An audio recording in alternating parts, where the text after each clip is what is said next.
మొట్టమొదటిసారిగా ఎమ్మెల్యే అయ్యి మంత్రిగా కూడా బాధ్యతలు చేపట్టారు. ముందుగా నా తరపున మా సుమన్ టీవీ యాజమాన్యం తరపున మీకు హార్దిక శుభాకాంక్షలు తెలియజేస్తున్నాను. మండిపల్లి కుటుంబానికి రాయచోటి నియోజకవర్గం విడదీయరని సంబంధం. 5 టర్ములు పదవి మండిపల్లి కుటుంబానికి ఏ పదవి లేకుండా పోయింది. రెండవ పులివెందల లాంటి రాయచోటిలో రాంప్రసాద్ రెడ్డి గారు జెండా పాతారు.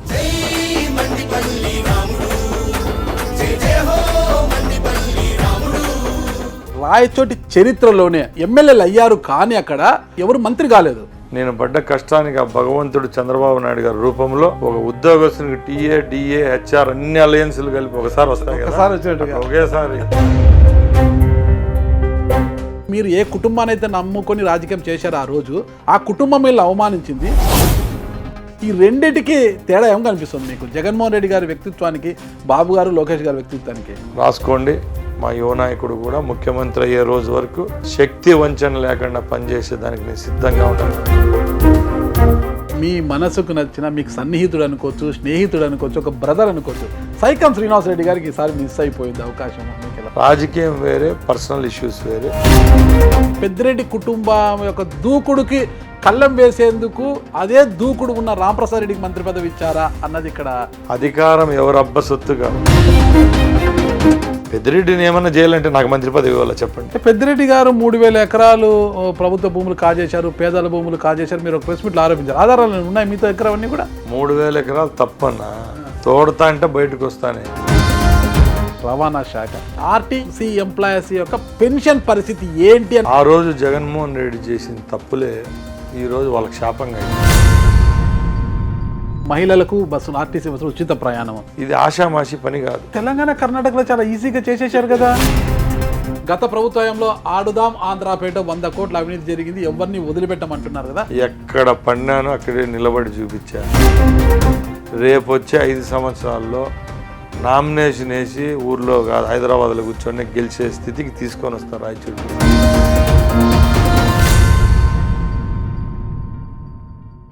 Welcome to Suman TV. నేను మీ నాగరాజ్ బైర్శెట్టిని. ఈరోజు మన అతిథి ఏపీ మంత్రి, అంటే రవాణా, యువజన, క్రీడల శాఖ మంత్రివర్యులు మండిపల్లి రాంప్రసాద్ రెడ్డి గారు మనతో ఉన్నారు. నమస్తే రాంప్రసాద్ రెడ్డి గారు. ముందుగా మొట్టమొదటిసారిగా ఎమ్మెల్యే అయ్యి మంత్రిగా కూడా బాధ్యతలు చేపట్టారు. ముందుగా నా తరపున, అంటే నేను మీకు పూరాశుల మిత్రుడిని, పాత మిత్రుడిని, నా తరపున మా సుమన్ టీవీ యాజమాన్యం తరపున మీకు హార్దిక శుభాకాంక్షలు తెలియజేస్తున్నాను. ఓకే, ఒక్కటి నాకు అర్థం కావడం లేదు.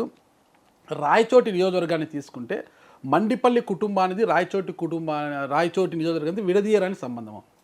మీ కుటుంబ పరంగా తీసుకుంటే దాదాపు 5 టర్ములు పదవి మండిపల్లి కుటుంబానికి ఏ పదవి లేకుండా పోయింది. ఇక రాంప్రసాద్ రెడ్డి గారు రాజకీయ అరంగేట్రం చేసినాక 20 సంవత్సరాల స్ట్రగుల్ పడ్డారనమాట ఎమ్మెల్యే కావడానికి, రాజకీయంగా ముందుకు రావడానికి.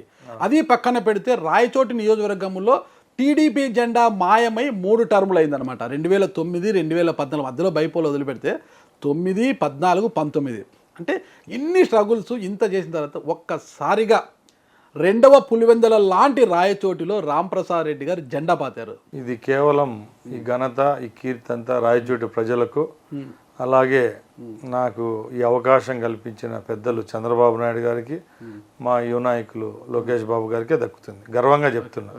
ఎందుకంటే సరైన టైంలో నన్ను క్యాండిడేట్ చేయడము, రాష్ట్రంలో ప్రభుత్వం రావడము, నేను మంత్రి కావడం, ఇదంతా ఒక పక్కల రాయచోటి ప్రజలు పెట్టిన భిక్ష అయితే, రెండో పక్కల నన్ను క్యాండిడేట్గా ఎంచుకున్న మా అధినాయకత్వం అనేది. రాయచోటి చరిత్రలోనే ఎమ్మెల్యేలు అయ్యారు, కానీ అక్కడ పాలకొండరాయుడు కుటుంబం కావచ్చు, మండిపల్లి కుటుంబం నుంచి 4 సార్లు ఎమ్మెల్యే, మీ నాన్నగారు 2 సార్లు, మీ అన్నగారు 2 సార్లు, ఇంతమంది అయినా ఎవరు మంత్రి కాలేదు. కానీ మొట్టమొదటిసారిగా గెలిచిన రాంప్రసాద్ రెడ్డి గారు మాత్రము మండిపల్లి కుటుంబం నుంచి వచ్చి మంత్రి అయిపోయారు. అసలు మీకు మంత్రి అవ్వడానికి కలిసి వచ్చిన ఈక్వేషన్ ఏంటి? మొట్టమొదటిగా ఆ గౌరవం నాకు దక్కిందంటే మీ అందరికీ తెలుసు. గత 20 సంవత్సరాలుగా నేను రాజకీయాల్లో ఉన్నాను. రాయచోటి నియోజకవర్గ ప్రజల కష్ట సుఖాల్లో అయితేనే, నా కష్ట సుఖాల్లో అయితేనే వాళ్ళ భాగం పార్ట్ అయితే ఉంది. ముఖ్యంగా నన్ను అధిష్టానం గుర్తించిందంటే ఏ పక్కలు ఉంటే ఆ పక్కలు నిజాయితీగా పనిచేయడం నాకు అలవాటన్నా. మా కుటుంబం ముందు కూడా రాజశేఖర రెడ్డి కుటుంబంతో నడిచేది. వాళ్ళతో భేదాభిప్రాయాలు వచ్చిన తర్వాత నేను తెలుగుదేశంలోకి రావడం జరిగింది. ఎన్నో కేసులు బరాయించిన గత 5 సంవత్సరాల్లో ఎప్పుడు చూడలేని కష్టాలు చూసినాం. 5 సంవత్సరాల్లో మా ప్రజలైతేనేం, నేనైతేనేం, 307 కేసులు అయితేనేం, చిన్న చిన్న పనులకు కూడా చిన్న విఆర్ఓతో కూడా పని చేయించుకోలేని పరిస్థితి తెచ్చిపెట్టినారు లాస్ట్ ప్రభుత్వంలో. ఇవన్నీ ఆటుకొని ఆ ఆటుపోట్లన్నీ ఎదిరించి మేము నిలబడ్డాము కాబట్టి హైకమాండ్ మమ్మల్ని గుర్తించింది, ఆ గౌరవం పెట్టింది. బట్ జీవితంలో ఎప్పుడు మంత్రి అవుతా అనుకోలేదు. బట్ ఎమ్మెల్యే అవుతాం అనేది నాకు తెలుసు. ఎమ్మెల్యే అనేది నాకు ఒక ప్యాషన్. ముందు మీ ఇంటర్వ్యూలలో కూడా చెప్పాను. నేను ఎలాగుందంటే, నేను ఎవరన్నా అడిగితే చెప్తారు మంత్రి అయిపోయినామంటే, నేను పడ్డ కష్టానికి ఆ భగవంతుడు చంద్రబాబు నాయుడు గారి రూపంలో ఒక ఉద్యోగస్తునికి టీఏ, డిఏ, హెచ్ఆర్ అన్ని అలయన్స్లు కలిపి ఒకసారి వస్తాయి కదా, ఒకేసారి ఎమ్మెల్యే అయిపోవడం, ఎమ్మెల్యేగా కేవలం 10 రోజులు ఉండడం, మంత్రి అయిపోవడం, అన్ని జరిగిపోయినాయి. ఇప్పుడు నిజమైన ఏదైతే బాధ్యత ఉందో అది గుర్తు పెట్టుకొని పనిచేస్తే నాకు భవిష్యత్తు ఉంటుందని నేను ప్రగాఢంగా నమ్ముతున్నా. తప్పకుండా ఏ గౌరవం అయితే మా ప్రజలు, మా నాయకత్వం పెట్టిందో, ఈ 5 సంవత్సరాలు నేను శక్తి వంచన లేకుండా ఈ రాష్ట్ర ప్రభుత్వంలో పనిచేయడం అయితేనే మా నియోజకవర్గానికి అభివృద్ధి పదం నడిపించేదానికి శక్తి వంచన లేకుండా కృషి చేయాలా, చేస్తా. తప్ప రాయచోటి అంటే ఉమ్మడి కడప జిల్లాలో 2వ పులివెందుల అంటుంటారంట. అక్కడ పులివెందుల తర్వాత రాయచోటి అంత స్ట్రాంగ్ బేస్ ఉన్నది వాళ్ళకి, వైసీపీ కావచ్చు, గతంలో కాంగ్రెస్ పార్టీ కావచ్చు. అయితే అలాంటి రాయచోటిలో మీ రాంప్రసాద్ రెడ్డి గారి గెలుపుకి కారణము అంటే ఈ ఎన్డీఏ కూటమి యొక్క పవనాలు అంటారంటే, వేగంగా ఇచ్చిన అంటే గాలి అంటారా, లేదంటే నిజంగా మీరు పడ్డ కష్టానికి తగ్గ ఫలితంతో ప్రజలు గుర్తించి మిమ్మల్ని అసెంబ్లీకి పంపించారా? ఎవరేమనుకుంటారో నాకు తెలియదు కానీ అన్న, రాయచోటి నియోజకవర్గం అంటే ఈక్వలెంట్ పులివెందుల. ఎందుకంటే అప్పుడు మేము కాంగ్రెస్లో ఉన్నాం, వైసీపీలో ఉన్నప్పుడు కూడా ఈరోజు ఆ పార్టీ అన్ని సంవత్సరాలు అధికారంలో ఉండడానికి మా కుటుంబ పాత్ర కూడా చాలా ఉంది. నేను ఫస్ట్ టైం చంద్రబాబు నాయుడు గారి దగ్గరికి వెళ్ళేటప్పుడు ఒకటే అన్నాను, సార్ తెలుగుదేశం పార్టీ అనేది బలమైన ఓటు ఉండే శక్తివంతమైన పార్టీ సార్. ముఖ్యంగా రాయలసీమ ఏరియాల్లో ఎక్కడైతే ఈ జగన్మోహన్ రెడ్డి కుటుంబానికి సన్నిహితంగా ఉండి విభేదించి బయటకు వచ్చామో అట్లా వాళ్ళని మీరు క్యాండిడేట్లుగా సెలెక్ట్ చేసుకుంటే మన తెలుగుదేశం బలం ఒక పక్కల, వ్యక్తిగతంగా క్యాండిడేచర్షిప్ అనే దానికి కొన్ని ఓట్లు ఉంటాయి సార్ రాయలసీమ ఏరియా లీడర్కు. అవన్నీ నాకు కలిసి వస్తాయి సార్, తప్పకుండా గెలిచి మీ దగ్గరికి వస్తాను సార్ అని నేను చెప్పాను. అదే ఇక్కడ జరిగింది. రాష్ట్రం అంతా గాలి వీచినా కూడా రాయచోట్ల అతి స్వల్ప మెజార్టీతో నేను గెలిచానంటే మీరు అర్థం చేసుకోవచ్చు. నేను చెప్పేది కాదు, చాలామంది జనాలు అయితేనే, మేధావులు అయితేనే, సర్వే టీమ్స్ కూడా ఒకటే చెప్తాయి. రాయచోట్ల సామాజిక వర్గ పరంగా లెక్కేస్తే వాళ్ళు చెప్పుకుండేది, అంటే నేను చెప్పను, వైసీపీ వాళ్ళు అయితేనే మేధావులు చెప్పేది ఏం చెప్తారంటే, 2,50,000 ఓట్లున్న నియోజకవర్గంలో మైనార్టీల ఓట్లు సుమారు 70,000, 47,000 రెడ్ల ఓట్లు ఉన్నాయి, 16,000 ఓట్లు మాల ఓట్లు ఉన్నాయి, 4,000 క్రిస్టియన్ ఓట్స్ ఉన్నాయి. ఆల్మోస్ట్ 1,50,000 ఓట్లలో అర్ధం ఓట్లు ఈరోజు జగన్మోహన్ రెడ్డి నావే అని చెప్పుకునే కమ్యూనిటీస్ అంతా రాయచోట్లో ఉన్నారు. కాబట్టి ఎటువంటి పరిస్థితుల్లో ఇక్కడ వైసీపీ తప్పక వేరే పార్టీ గెలవదని వాళ్ళే చెప్పుకునేవాళ్ళు. అలాంటి నియోజకవర్గంలో గెలిచామంటే చాలా గర్వంగా ఉంది. నేను ముందు కూడా చెప్పాను, నేను ఏ పక్కల గౌరవం ఇస్తే ఆ పార్టీలోనే ఉంటా. అదే జగన్మోహన్ రెడ్డి పార్టీలో గెలిస్తే జగన్ పెట్టిన కుక్క గెలిచినాడు అంటారు. అదే తెలుగుదేశంలో గెలిస్తే చంద్రబాబు నాయుడు పెట్టిన బొమ్మ కానుకోండి, చంద్రబాబు నాయుడు పెట్టిన అభ్యర్థి గెలుస్తాడు అంటారని నేను ముందు నుంచి చెప్పేవాని. ఇప్పుడు అదే జరిగింది.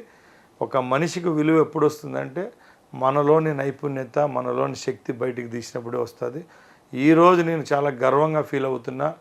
నేను 2004లోనో 9లోనో 14లోనో 19లో గెలిచింటే నేను చెప్పినట్టు ముందు ఈక్వేషన్ వర్తించేదేమో. ఇప్పుడైతే నా మనస్సాక్షికి హ్యాపీగా ఉంది. ఎక్కడ రాష్ట్రంలో ఏ లీడర్ కనపడినా, ప్రజలు కనపడినా కూడా రాయచోటు నుంచి గెలిచినాడా అబ్బా ఈయననే స్థాయికి వచ్చినామంటే తప్పకుండా ఇది మా ప్రజల యొక్క అభిమానం. వ్యక్తిగతంగా మా కుటుంబం 40 సంవత్సరాల నుంచి రాజకీయాల్లోకి ఉండడం, మా తండ్రి గారు చేసిన అభివృద్ధి అయితేనే ఆయనలో ఉండే మంచితనం, అలాగే మా సోదరుడు కూడా 2 పర్యాయాలు ఎమ్మెల్యే అక్కడ పనిచేయడం జరిగింది. నేను కూడా 2003లో రాజకీయాల్లోకి వచ్చా.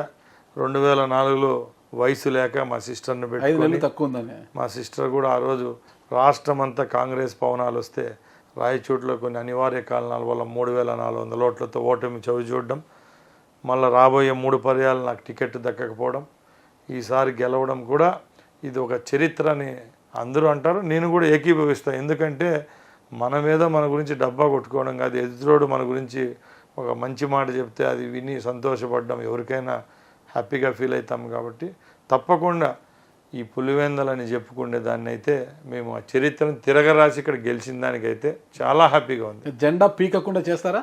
తప్పకుండా అన్న. అధికారం ఎవరు అబ్బ సొత్తు కాదు, అది ఎవరికైనా ఒకటే.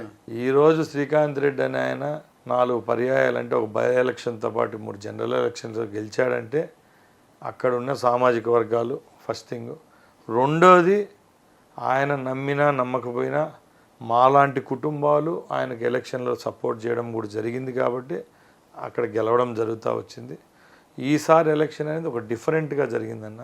రాష్ట్రం అంతా కూటమి జెండా ఎగరేస్తూ ఉన్నా కూడా రాయచోట్ల కౌంటింగ్ కాడికి వచ్చేటప్పటికి మైనస్లో ఉన్నాం మేము. ఒకసారి అయితే 8,000 ఓట్ల మైనస్లో ఉంటే దాన్ని తీసుకొని 2,500తో గెలిచినాం.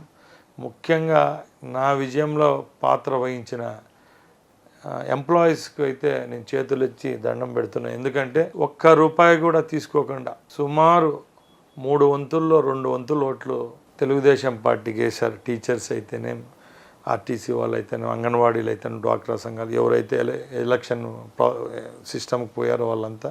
అది కూడా ఒక చరిత్రే. అదే స్థాయిలో మీరు వాళ్ళ రుణం తీర్చుకోవాలి. తప్పకుండా ఏ నాయకుడు చెప్పలేని విధంగా మొట్టమొదటిగా కౌంటింగ్ బూత్లో నుంచి బయటకు వస్తా అంటే నేను ఒక్కడే చెప్పా. నా గెలుపు కారణం మేజర్ పాత్ర వహించింది ఉద్యోగస్తులే. వానికి రుణపడి ఉంటా. వచ్చే 5 సంవత్సరాల్లో నా పాత్ర ఏదైతే ఉందో వాళ్ళ యొక్క జీవన ప్రమాణాల్లో ఉద్యోగరీత్యా ఏదైనా అవకాశాల్లో కూడా తప్పకుండా నా పాత్ర వహిస్తా అని చెప్పా. అది తప్పకుండా మాటిచ్చిన పరంగా నిరూపించుకుంటాను. ఒక్క విషయం, ఇక్కడ మీ కుటుంబానికి, వైఎస్ కుటుంబానికి చాలా దగ్గర సంబంధము. నాన్నగారి నుంచి కూడా రాజశేఖర రెడ్డి గారి తర్వాత మీ నాన్నని ఎంత అభిమానించారో రాజశేఖర రెడ్డి గారు మిమ్మల్ని అంతే అభిమానించారు, అంత ప్రేమది. అయితే అంత సీనియర్గా ఉన్నప్పటికీ కూడా శ్రీకాంత్ రెడ్డి గారు ఒక పారాషూట్ వేసుకొని రాజకీయాలకు వచ్చిన తర్వాత మీకన్నా ముందు ఎమ్మెల్యే కావడము, మీరు ఆయన్ని ఫాలో కావాల్సిన పరిస్థితి ఉంది. వైఎస్ కుటుంబానికి దగ్గరగా ఉన్నప్పటినీ వైఎస్ఆర్సీపీలో మీకు జరిగిన అన్యాయాన్ని భరించలేక మీరు బయటకు వచ్చారు. ఈరోజు అక్కడ మీరు ఏ కుటుంబాన్ని అయితే నమ్ముకొని రాజకీయం చేశారో ఆ రోజు ఆ కుటుంబం వీళ్ళు అవమానించింది. టీడీపీలోకి వచ్చిన వెంటనే మీకు టికెట్ ఇచ్చి మిమ్మల్ని గౌరవించి టికెట్ ఇచ్చి ఎమ్మెల్యేగా గెలిచిన తర్వాత మంత్రిగా ఇచ్చారు. ఈ రెండింటికి తేడా ఏం కనిపిస్తుంది మీకు? జగన్మోహన్ రెడ్డి గారి వ్యక్తిత్వానికి, బాబు గారు, లోకేష్ గారి వ్యక్తిత్వానికి. ముఖ్యంగా ఏదో రాజకీయంగా ఆరోపణలు చేయడం నాకు ఇష్టం లేదు. ఆ కుటుంబానికి మేము పనిచేసినాం, 85 నుంచి చేసినాం. ముఖ్యంగా 85లో రాష్ట్రం అంతా తెలుగుదేశం ప్రపంచంలో కూడా మా ఫాదర్ ఎమ్మెల్యే అయ్యారు. అలాగే 89లో ఎమ్మెల్యే అయినాం. రాష్ట్రం అంతా ఒక దగ్గరే కాన్సన్ట్రేట్ చేసిన బై ఎలక్షన్ కూడా ఆ రోజు మా సోదరుడు గెలిచాడు.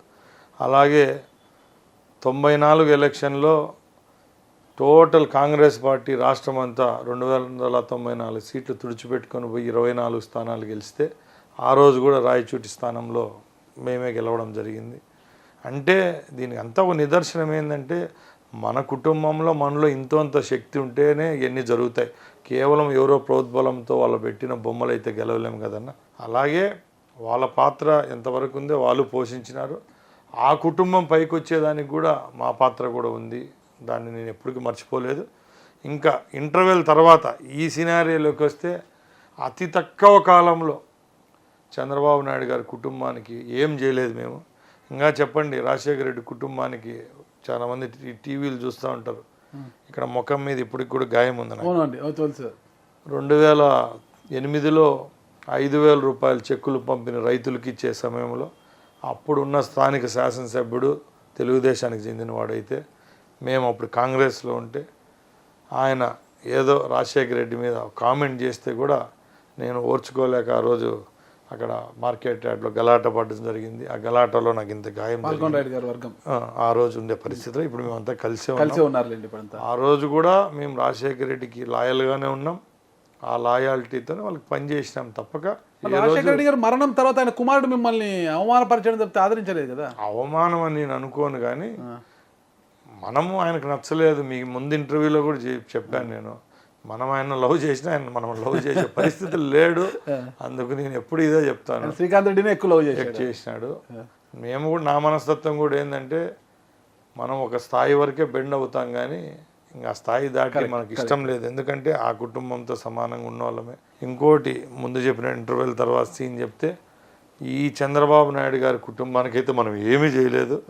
ముఖ్యంగా వాళ్ళు మనకు ఈ 4.5 సంవత్సరంలోనే ఈ తెలుగుదేశం పార్టీలోకి రావడము, ఇక్కడున్న ఇష్యూస్ ఏమైతే లాస్ట్ 5 సంవత్సరాల్లో ఏ కార్యక్రమాలు మా నాయకుడు యోగాలంలోనైతేనే, చంద్రబాబు నాయుడు గారి ప్రాజెక్టుల బాట అయితేనే, ఏ ఇష్యూస్లో అయినా మాకు పార్టీ చెప్పిన దానికి చిత్తశుద్ధిగా పనిచేసినాం. లోకల్గా కూడా ఏదైనా సమస్య వచ్చినా కూడా అటెండ్ చేసేవాళ్ళం, పార్టీ తరపున వాయిస్ వినిపించేవాళ్ళం.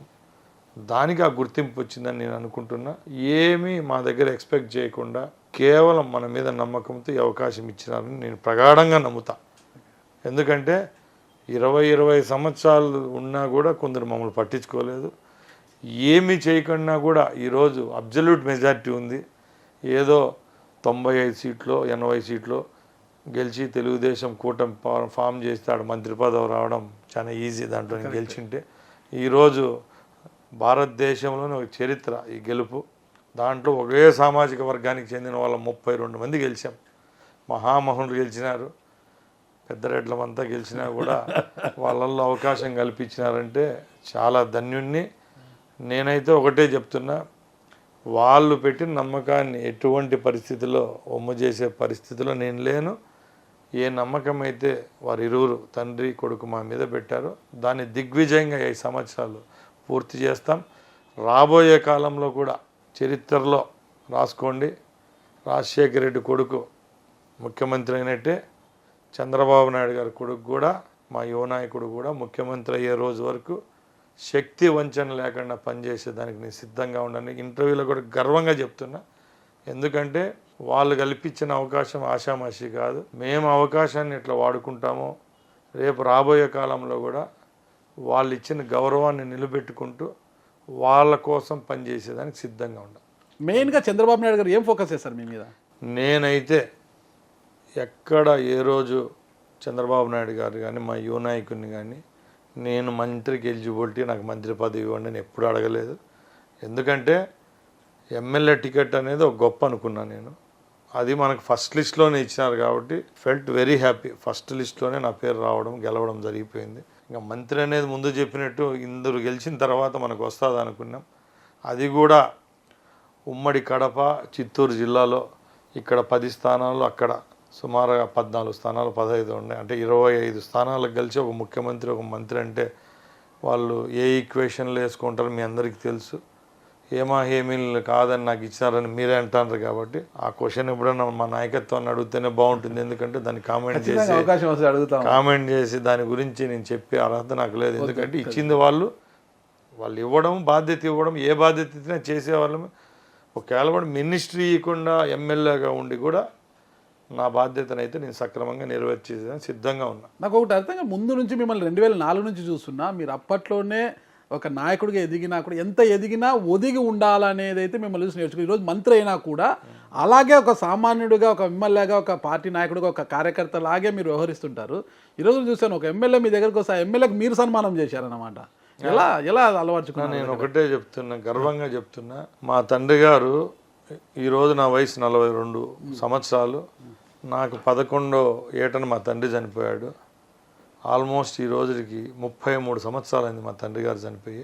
నిన్న మొన్న ఎమ్మెల్యేలుగా ఉండి మంత్రులుగా ఉండే వాళ్ళ కొడుకులకి అవకాశాలు లేని కాలం ఇది. ఆలోచించండి. అదే మా తండ్రి 32 సంవత్సరాల ముందు చనిపోయి మా కుటుంబం నుంచి రాజకీయం, ఎమ్మెల్యే పదవి దూరం అయ్యి సుమారు 25 సంవత్సరాలు, నేను రాజకీయ ప్రవేశం చేసి 20 సంవత్సరాలు, ఈరోజు ఎమ్మెల్యే అయింది, ఈరోజు మంత్రి కావడం జరిగిపోయిందంటే మనలో ఇంతో అంత చిత్తశుద్ధి, నమ్మకము, నిజాయితీ ఉంటేనే అవుతాను. నేను ఈరోజు కూడా గర్వంగా చెప్తున్నా, నాకు ఈ స్థాయికి రావడానికి కారణమైన వారు ఈరోజు ఎమ్మెల్యేలుగా 15 మంది ఉన్నారు. అలాగే ఎమ్మెల్యేలు కాకుండా వాళ్ళు కూడా రేపు అవకాశానికి ఎత్తుక్కుండే వాళ్ళు చాలామంది ఉన్నారు. వాళ్ళందరికీ నేను కృతజ్ఞుడిని. ఈ రోజుకి మా ఇంటికి వస్తే కూడా నేనే పోయి వాళ్ళు డోర్ వేసి బండిలో కూర్చొని పెడతాను. ఎందుకంటే ఏదో నాకు అవకాశం వచ్చిందని నేను మీసాలు నిలేసేవాడిని కాదు. నాకంటే ఉన్నత స్థితిలో ఉండి 4 పర్యాయాలు ఎమ్మెల్యే అయ్యి నన్ను పిలుచుకొని పోయి రాజకీయంగా పరిచయాలు చేసి, కొందరైతే నాకు ఎమ్మెల్యే టికెట్ ఇవ్వమని చెప్పి నాకు రేపు ఏదైనా అవకాశం వస్తే మంత్రి పదవి కూడా వద్దు, మా ఓనికి ఎమ్మెల్యే టికెట్ ఇవ్వండి అనే మనిషి కూడా ఈరోజు ఎమ్మెల్యే అయినాడు ఒక ఆయన.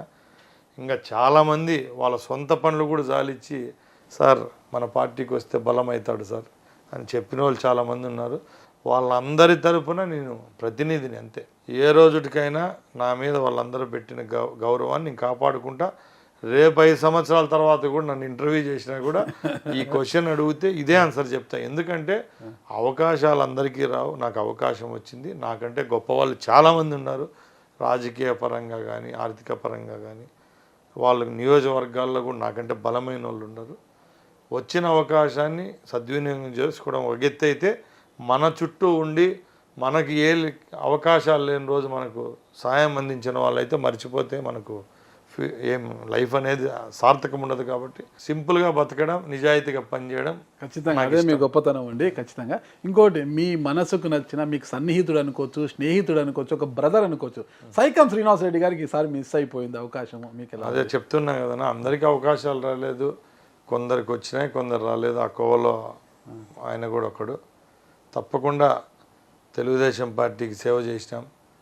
రేపు రాబోయే కాలంలో ఆయనకు కూడా అవకాశం రావచ్చు.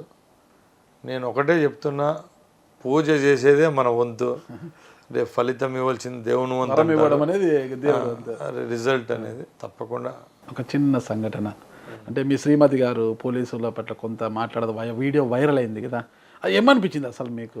నా చిన్న క్లారిఫికేషన్, ఇంతవరకు నేను ఆ విషయం గురించి మాట్లాడలేదు. ట్రోలర్స్ అంతా కలిసి ట్రోల్ చేస్తున్నారు, దాంట్లో ఏం తప్పు ఉందని నేను అడుగుతున్నా, ఫ్రాంక్గా అడుగుతున్నారు. వాళ్ళకు అక్క చెల్లెళ్ళు ఉంటారు. ఒక మంత్రి భార్యగా ఆ మంత్రి ఆ రోజున్న పరిస్థితుల్లో ప్రభుత్వం యొక్క కార్యక్రమానికి నేను వైజాగ్ వెళ్ళడం జరిగింది. ఇక్కడ ఒక మహోన్నతమైన ప్రోగ్రాం పెన్షన్లు ఇవ్వడం, ఆ ఇచ్చే కార్యక్రమాన్ని పురస్కరించుకొని మా సొంత మండలంలో ఇచ్చేదానికి సిద్ధం కావడం. ఆ కార్యక్రమంలో కూడా సుమారు 13 గ్రామాలు ఉన్నాయి మా మండలంలో. పొద్దున్న 6కి స్టార్ట్ చేస్తే కూడా అయిపోవు సాయంత్రం లోపల.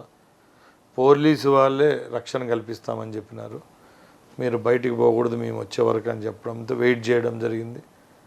చాలాసేపటికి వాళ్ళు లేటుగా రావడము, ఏమి లేరు కాబట్టి పెన్షన్ల పంపిణీకి మీ ఆవిడ వెళ్ళారు మంత్రి గారి తరపున. ఓకే, లేటుగా రావడానికి ఎందుకు వచ్చారంటే, ఆడ జనాలంతా ఎండకు కాసుకొని ఉంటారు, ముసలోళ్ళు ఉంటారు, వితంతువులు ఉంటారు. మీరేమన్నా వైసీపీకి జీతం ఇస్తుందా, ప్రభుత్వం ఇస్తుందా అని అడగడం ఏమైనా తప్ప అని అడుగుతున్నా, ఫస్ట్ థింగ్. రెండోది, వీళ్ళు తెలియక ఏదేదో కామెంట్లు చేస్తున్నారు కదా, మంత్రి గారి భార్యకు కూడా కాన్వాయ్ ఏర్పాటు చేయాలి. ఎవరు అడిగారు? ఫస్ట్ థింగ్ అది గుర్తించాలి. ఎవరు? నేను అడిగానా? మా వైఫ్ అడిగిందే ఫస్ట్ థింగ్. రెండోది ఏంటంటే, ఈరోజు మేము జులుం అంటున్నారే, రండి మా ఇంటికి రండి. పొద్దున్నే కాన్వాయ్ నేనున్నా స్టార్ట్ అయ్యేటప్పుడు కూడా ఎస్ఐ అయితేనే, సిఐ అయితేనే, నా పిఏలు అయితేనే ఒకే డైనింగ్ టేబుల్ మీద కూర్చొని భోంచేస్తాను. ఇదే ఎస్ఐ మా ఇంట్లో 10 సార్లు భోంచేసి ఉంటాడు నేను మంత్రి అయిన ఈ 30 రోజుల్లోనే. ఆ రోజు సాయంత్రం కూడా ఎస్ఐ తరపున నాకు ఫోన్ చేసి, మేము రిటర్న్ స్టేట్మెంట్ ఇస్తాం సార్, మేడం గారిది ఏం తప్పు అంటే కూడా మేము ఇవ్వలేదే, జరిగిపోయింది. దీని వెనకాల ఎవరి పాత్ర ఉంది, ఎవరు దీన్ని చేసినారు అనేది నాకు తెలుసు, మా నాయకత్వానికి కూడా తెలుసు. నేనైతే ఒకటే చెప్తున్నా, సాధారణ గృహిణి మా వైఫ్, మేము స్టేట్ లీడర్లు చేసినారు. ఎవరైతే నా మీద వ్యతిరేకులు ఉన్నారో దానికి నేనేం బాధపడను. ఎందుకంటే నిజాయితీగా ఒప్పుకుంటున్నాం, మేము తప్పు చేయలా, మేము అందరినీ ఒకటే గౌరవిస్తాం. ఈరోజు పోలీస్ వ్యవస్థ అనేది మాకేం గొప్ప కాదు. ఫ్రాక్షన్ చేసిన కుటుంబాలు, తుపాకులు, పోలీస్ కాకి గుడ్డలు మేమేం కొత్తగా చూడాల. 1985లోనే మా నాయనకు 4 గన్మెన్లు ఉండేవాళ్ళు. ఆ కాలంలోనే నేను ఇన్ఛార్జ్ కొన్ని రోజు కూడా నా ఇంటికి పోలీస్ AK-47 ఫికెట్ ఉండేది నక్సల్స్ ఉన్నప్పుడు. మాకేదో ఊరేగింపులుగా దండోలు వేసుకొని ఊర్ల మీద పోలీసులను పిలుచుకొని పోయినంత గత్యంతరం, దరిద్రం మాకు పట్టలేదు. ఇదంతా ఒక మీడియా వల్ల అయితేనే, మాకు వ్యతిరేక వర్గం వాళ్ళ సృష్టి మాత్రమే ఇది. ఇలాంటి చెత్త దానికి భయపడే పరిస్థితుల్లో మేము లేము. ఎందుకంటే ఎవరైనా మేము నిజాయితీగా తప్పు చేసింటే వచ్చి మా కాలర్ పట్టుకొని అడిగినా దానికి సమాధానం చెప్పాలా. అంతే తప్పక మనం తప్పు చేయని దానికి ఒక ఆడబిడ్డ మీద ఇట్లాంటి నెపాలం పోయడం పెద్ద కాదు. ఈరోజు ఇట్లా అనుకుంటే వైసీపీ సోషల్ మీడియా అయినా, ఇంకా వేరే వాళ్ళు వ్యతిరేకులు ఎవరైతే నేను చెప్తున్న వాళ్ళంతా ఉన్నారు కదా, మీ తరపున మీ వాళ్ళను ఈరోజు అంతా బయట యాగీ చేస్తున్నారు, అన్ని నిజాలని మీరు నమ్ముతారని అడుగుతున్నారు. అంటే ఒక పీక్ స్టేజ్కి వెళ్ళిపోయిన ఇట్లా ఇష్యూస్ తప్పక ఏదైనా ఆరోగ్యకరమైన విషయాల్లో కావాలంటే ఫైట్ చేసేదానికి సిద్ధంగా ఉన్నాం తప్పక ఇలాంటి దానికి భయపడే ప్రసక్తే లేదు. ఆ విషయంలో చంద్రబాబు నాయుడు గారు అంటే ముఖ్యమంత్రి చంద్రబాబు నాయుడు గారు మిమ్మల్ని శుతిమెత్తగా మందలించారు, కొద్దిగా చూసుకొని పోన్నట్టు కూడా బయట ప్రచారం చేశారు. వాస్తవం అది? మా తండ్రి సమానులు ఆయన. ఓకే. నిజంగా నన్ను శుతిమెత్తనగా మందలిచ్చింటే నాకేం బాధ లేదు. ఇంత పెద్ద అవకాశం కల్పించినా అది చెప్పడంలో తప్పు లేదు. బట్ ఇది ఎంతో పేపర్లో రాసినారు కదా, ఆయన మందలిచ్చేటప్పుడు వీళ్ళు ఎవరు చూసినారో, ఆ ఫోన్ ఇంటా ఉన్నారు, వాళ్ళు ఎవరు నా దగ్గరికి పిలుచుకొని రండి. ఇదంతా కల్పితం. ఇది జరిగింది అయితే యాదృచ్ఛికంగా జరిగింది. అదే కట్ అండ్ పేస్ట్ టైపులో ఆ బిట్టు పెట్టి వైరల్ చేసినారు. చేసింది వైసీపీ వాళ్ళే పక్కా నాకు తెలుసు. దీన్ని కొందరు ఇంకా దీన్ని ఎక్కువ తీసుకోమినారు. దానికి భయపడే ప్రసక్తే లేదు. నిజాయితీగా మేము తప్పు చేసింటే బయటకు వచ్చి ఒప్పుకుంటాము తప్పక ఈరోజు ఆడవారి మీద, పిల్లల మీద ఇట్లాంటి ట్రోళ్ళు చేయడం, యాగీ చేయడం అయితే మంచిది కాదు. నేనైతే విజయసాయి రెడ్డి విషయంలో గత వారం నుంచి 10 మంది ప్రెస్ వాళ్ళు వచ్చి అడిగింటారు నన్ను దీని మీద కామెంట్ చేయమని. దైవసాక్షిగా చెప్తున్నా, ఒకరికి తెలియకుండా నిందేయకూడదని చెప్పి నేను ఏ ప్రెస్కు ఇవ్వలేదు. వైసీపీ వాళ్ళకి చెప్తున్నా. ఎందుకంటే నీతి నిజాయితీ గల వాళ్ళం, మనకు అక్కజెల్లెళ్ళు ఉన్నారు. ఒకరి మీద, ఆయన మీద ఇస్తే ఆయన కుటుంబం ఎంత బాధపడుతుందో మాకు తెలుసు. ఇక్కడ అందరూ ఆశ్చర్యపోతున్నారు. పెద్దిరెడ్డి రామచంద్రారెడ్డి గారి ప్రతి విషయం పైన మాట్లాడాల్సిన మంత్రి రామప్రసాద్ రెడ్డి గారు ఎందుకు విజయసాయి రెడ్డి గారి మీద మాట్లాడడం లేదు అంటే చెప్తున్నా కదా, ఇదే చెప్తున్నా. రాజకీయం వేరే, పర్సనల్ ఇష్యూస్ వేరే. రాజకీయంగా అయితే రేపు పెద్దిరెడ్డి రామచంద్రారెడ్డి తప్పులు చేసింటే, మోసాలు చేసింటే రికార్డు పరంగా దొరుకుతాయి. అంతేగాని ఇవి విజయసాయి రెడ్డికి నాకు ఎట్లా తెలియనప్పుడు నేను ఇవన్నీ ఎట్లా చెప్తాను? నేనేమో డాక్టర్నా డిఎన్ఏ టెస్ట్ చేసేదానికి చెప్పండి. ఇవన్నీ ఫ్యామిలీస్ ఉంటాయి, మనం కాదు. నేను ఒక్కడనే మంత్రి కావచ్చు, బట్ నా వెనకాల నాకు అభిమానులు ఉంటారు, మా కుటుంబాలు ఉంటాయి. అనవసరంగా వ్యక్తిగత విషయాలు లేకపోయి బురద జల్లడం నాకు ఇష్టం లేకపోతే. మీ గొప్పతనం గతంలో మంత్రులు అలా లేరు కదా, వాళ్ళు చేసి ఇప్పుడు అందుకే లేరు కాబట్టి ఈరోజు వెళ్ళిపోయినారు, కాలగర్భంలో కలిసిపోయినారు. ఇప్పుడు గతంలో ఉన్న మంత్రులు ఎవరో ఈరోజు గుర్తుపట్టే స్టేజ్లో కూడా లేరు. ఎందుకు లేరంటే ఇలాంటి తప్పుడు మాటలన్నీ మాట్లాడి. నేను ఈ రోజు కూడా నా ప్రెస్ మీట్లు చూడండి మీరు, ఎక్కడ నేను ఎవరిని తిట్టను, చెప్తా వాళ్ళు చేసిన తప్పులు ఇవి అంటాము. కానీ వాళ్ళ ఫ్యామిలీస్, వాళ్ళ వ్యక్తిగత విషయాల్లోకి దూర్చడం నాకు ఇష్టం లేదు స్వతహాగా. ఎందుకు మీరు మంత్రి అయిన వెంటనే మీ శాఖల మీద దృష్టి పెట్టడం కన్నా ఎక్కువ పెద్దిరెడ్డి కుటుంబం పైనే ఎక్కువ దృష్టి పెట్టారు, వారిని ఎక్కువ తూలనాడుతున్నారు? నేను ఏ ప్రాంతం నుంచి వచ్చినానో ఒకసారి గమనించండి. నేను వైజాగ్లో పుట్టి పెద్దిరెడ్డి రామచంద్రారెడ్డి గురించి మాట్లాడితే అది తప్పు. నేను పుట్టింది కడప, అన్నమయ్య జిల్లా, రాయలసీమ పరిధి కడప, అన్నమయ్య జిల్లా. ఇప్పుడు అన్నమయ్య జిల్లా, ఉమ్మడి జిల్లా. అన్నమయ్య జిల్లాలో ఉండే 7 నియోజకవర్గాల్లో పెద్దిరెడ్డి రామచంద్రారెడ్డి ఎమ్మెల్యే, వాళ్ళ కొడుకు ఎంపీ, ఇంకో తమ్ముడు ఎమ్మెల్యే. ఇంకా నేను కన్సర్న్ మంత్రి అక్కడ చుట్టుపక్కల. అక్కడ వాళ్ళు చేసిండే తప్పులు ఒప్పులు మాకు తెలుసు. ప్లస్ ఏంటంటే లాస్ట్ టైం జరిగిన అసాంఘిక కార్యకలాపాలు అయితేనేం, మా మీద దాడులు అయితే, తెలుగుదేశం మీద అయితేనేం, లైక్ ప్రజలపైన దాడులు చేసే దాంట్లో ఎవరెవరు వాళ్ళు చేసిన బాధితులు నేను ఒకడిని. తప్పుడు కేసులు పెట్టారు. ఈరోజు ప్రభుత్వం మారిన తర్వాత వందలాది మంది పిటిషన్లు తీసుకొని మా దగ్గరికి వస్తున్నారు. మా భూములు తీసుకున్నారనో, మా మైన్స్ తీసుకున్నారనో, మా ఊర్ల దగ్గర అక్రమంగా ఫెన్సింగ్లు వేస్తాను, ఇట్లాంటివి వస్తానే. కాబట్టి నేను మాట్లాడాల్సింది అంతే తప్పక ఆ రోజు మిథున్ రెడ్డి చెప్పినట్టు మంత్రి పదవి కాపాడుకునేదానికి రామప్రసాద్ రెడ్డి ఇది చేస్తానంటే మంత్రి పదవి ఏమని ఈయన ఇప్పించినాడా? నేను కాపాడుకొని చెప్పండి. ఇచ్చింది చంద్రబాబు నాయుడు గారే. ఇచ్చిన తర్వాత నేను మాట్లాడతాను, కానీ ముందే వాళ్ళని కామెంట్ చేస్తే నాకు మంత్రి పదవి వచ్చేదేమో. బట్ నేను వాళ్ళ గురించి మాట్లాడిన రోజే నాకు మంత్రి పదవి ఇచ్చారు, కానీ ఇప్పుడు నేను వాళ్ళ గురించి ఎందుకు మాట్లాడతాను?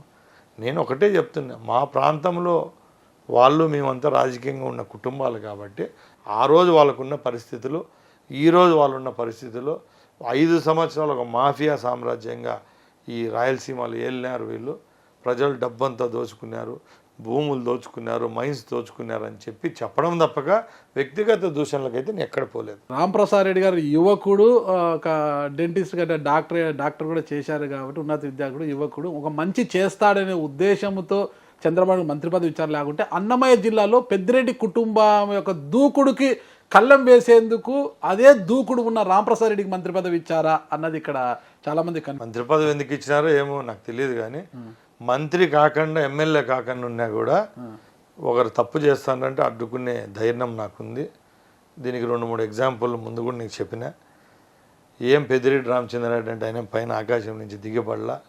ప్రభుత్వం ఉన్నింది, ఆర్థికంగా ఎదిగినాం, చుట్టుపక్కల మంది మార్బలం పెట్టుకొని 5 ఏళ్ళు వెళ్ళినాం. ఈరోజు ప్రభుత్వం పోయిన తర్వాత నీకు సెక్యూరిటీ లేదని హైకోర్టుకు పోయినావు.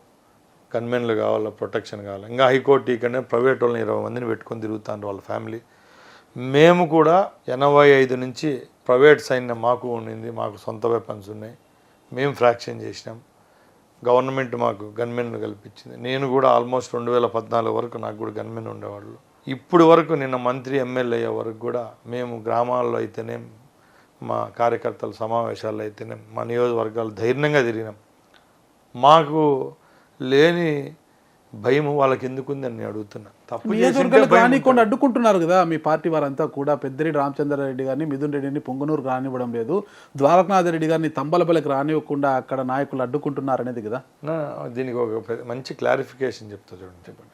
అవుట్ ఆఫ్ 175 కాన్స్టిట్యున్సీస్ అంటే 175 నియోజకవర్గాల్లో ఎన్ని ఓడిపోయినారో మీకు తెలుసు. ఎన్ని ఓడిపోయినాయి? సుమారు గెలిచినారు. ఎక్కడా లేనిది తమ్మల్లపల్లి, పుంగనూరులోనే ఎందుకు జరుగుతుంది అంటే శక్తికి మించిన పనులు చేసేసినారు. అంటే రేపు రాబోయే కాలంలో ఇంత వ్యతిరేకత వస్తుందా, ఇలా దోచేస్తానం, ఇలా చంపేస్తానం, ఇంత తప్పులు చేస్తే రేపు మనకు శిక్ష పడే రోజు ఉంటుందని వాళ్ళు గ్రహించలేదేమో. ఈరోజు నియోజకవర్గాలకు వచ్చేదానికి కూడా భయపడి రాలేకుండా ఉన్నారు. ఒక పక్కలు చూస్తే రాలేకపోతే అవమానపడతామని చెప్పి దొంగదారిన 8:30కు 9 గంటలకు ఎవరికి తెలియకుండా రావడం, వచ్చేటప్పుడు రౌడీ మూకలు ఎవరైతే ముందు కేసుల్లో ఉండేవాళ్ళు, ఎస్వి యూనివర్సిటీలో ఉండే మాజీ స్టూడెంట్ యూనియన్స్లు వాళ్ళనైతేనే, పీలేరుకు సంబంధించిన వాళ్ళ ఎన్కౌంటర్ పాత మనుషులందరినీ పిలుచుకొని మొన్న కూడా పొంగునూరు రావడం జరిగింది. ఆ గలాటాల్లో కూడా మీరు అనుకున్నట్టు కేవలం తెలుగుదేశం పార్టీ కార్యకర్తలే పోయి వాళ్ళని ఏం డిమాండ్ చేయరు.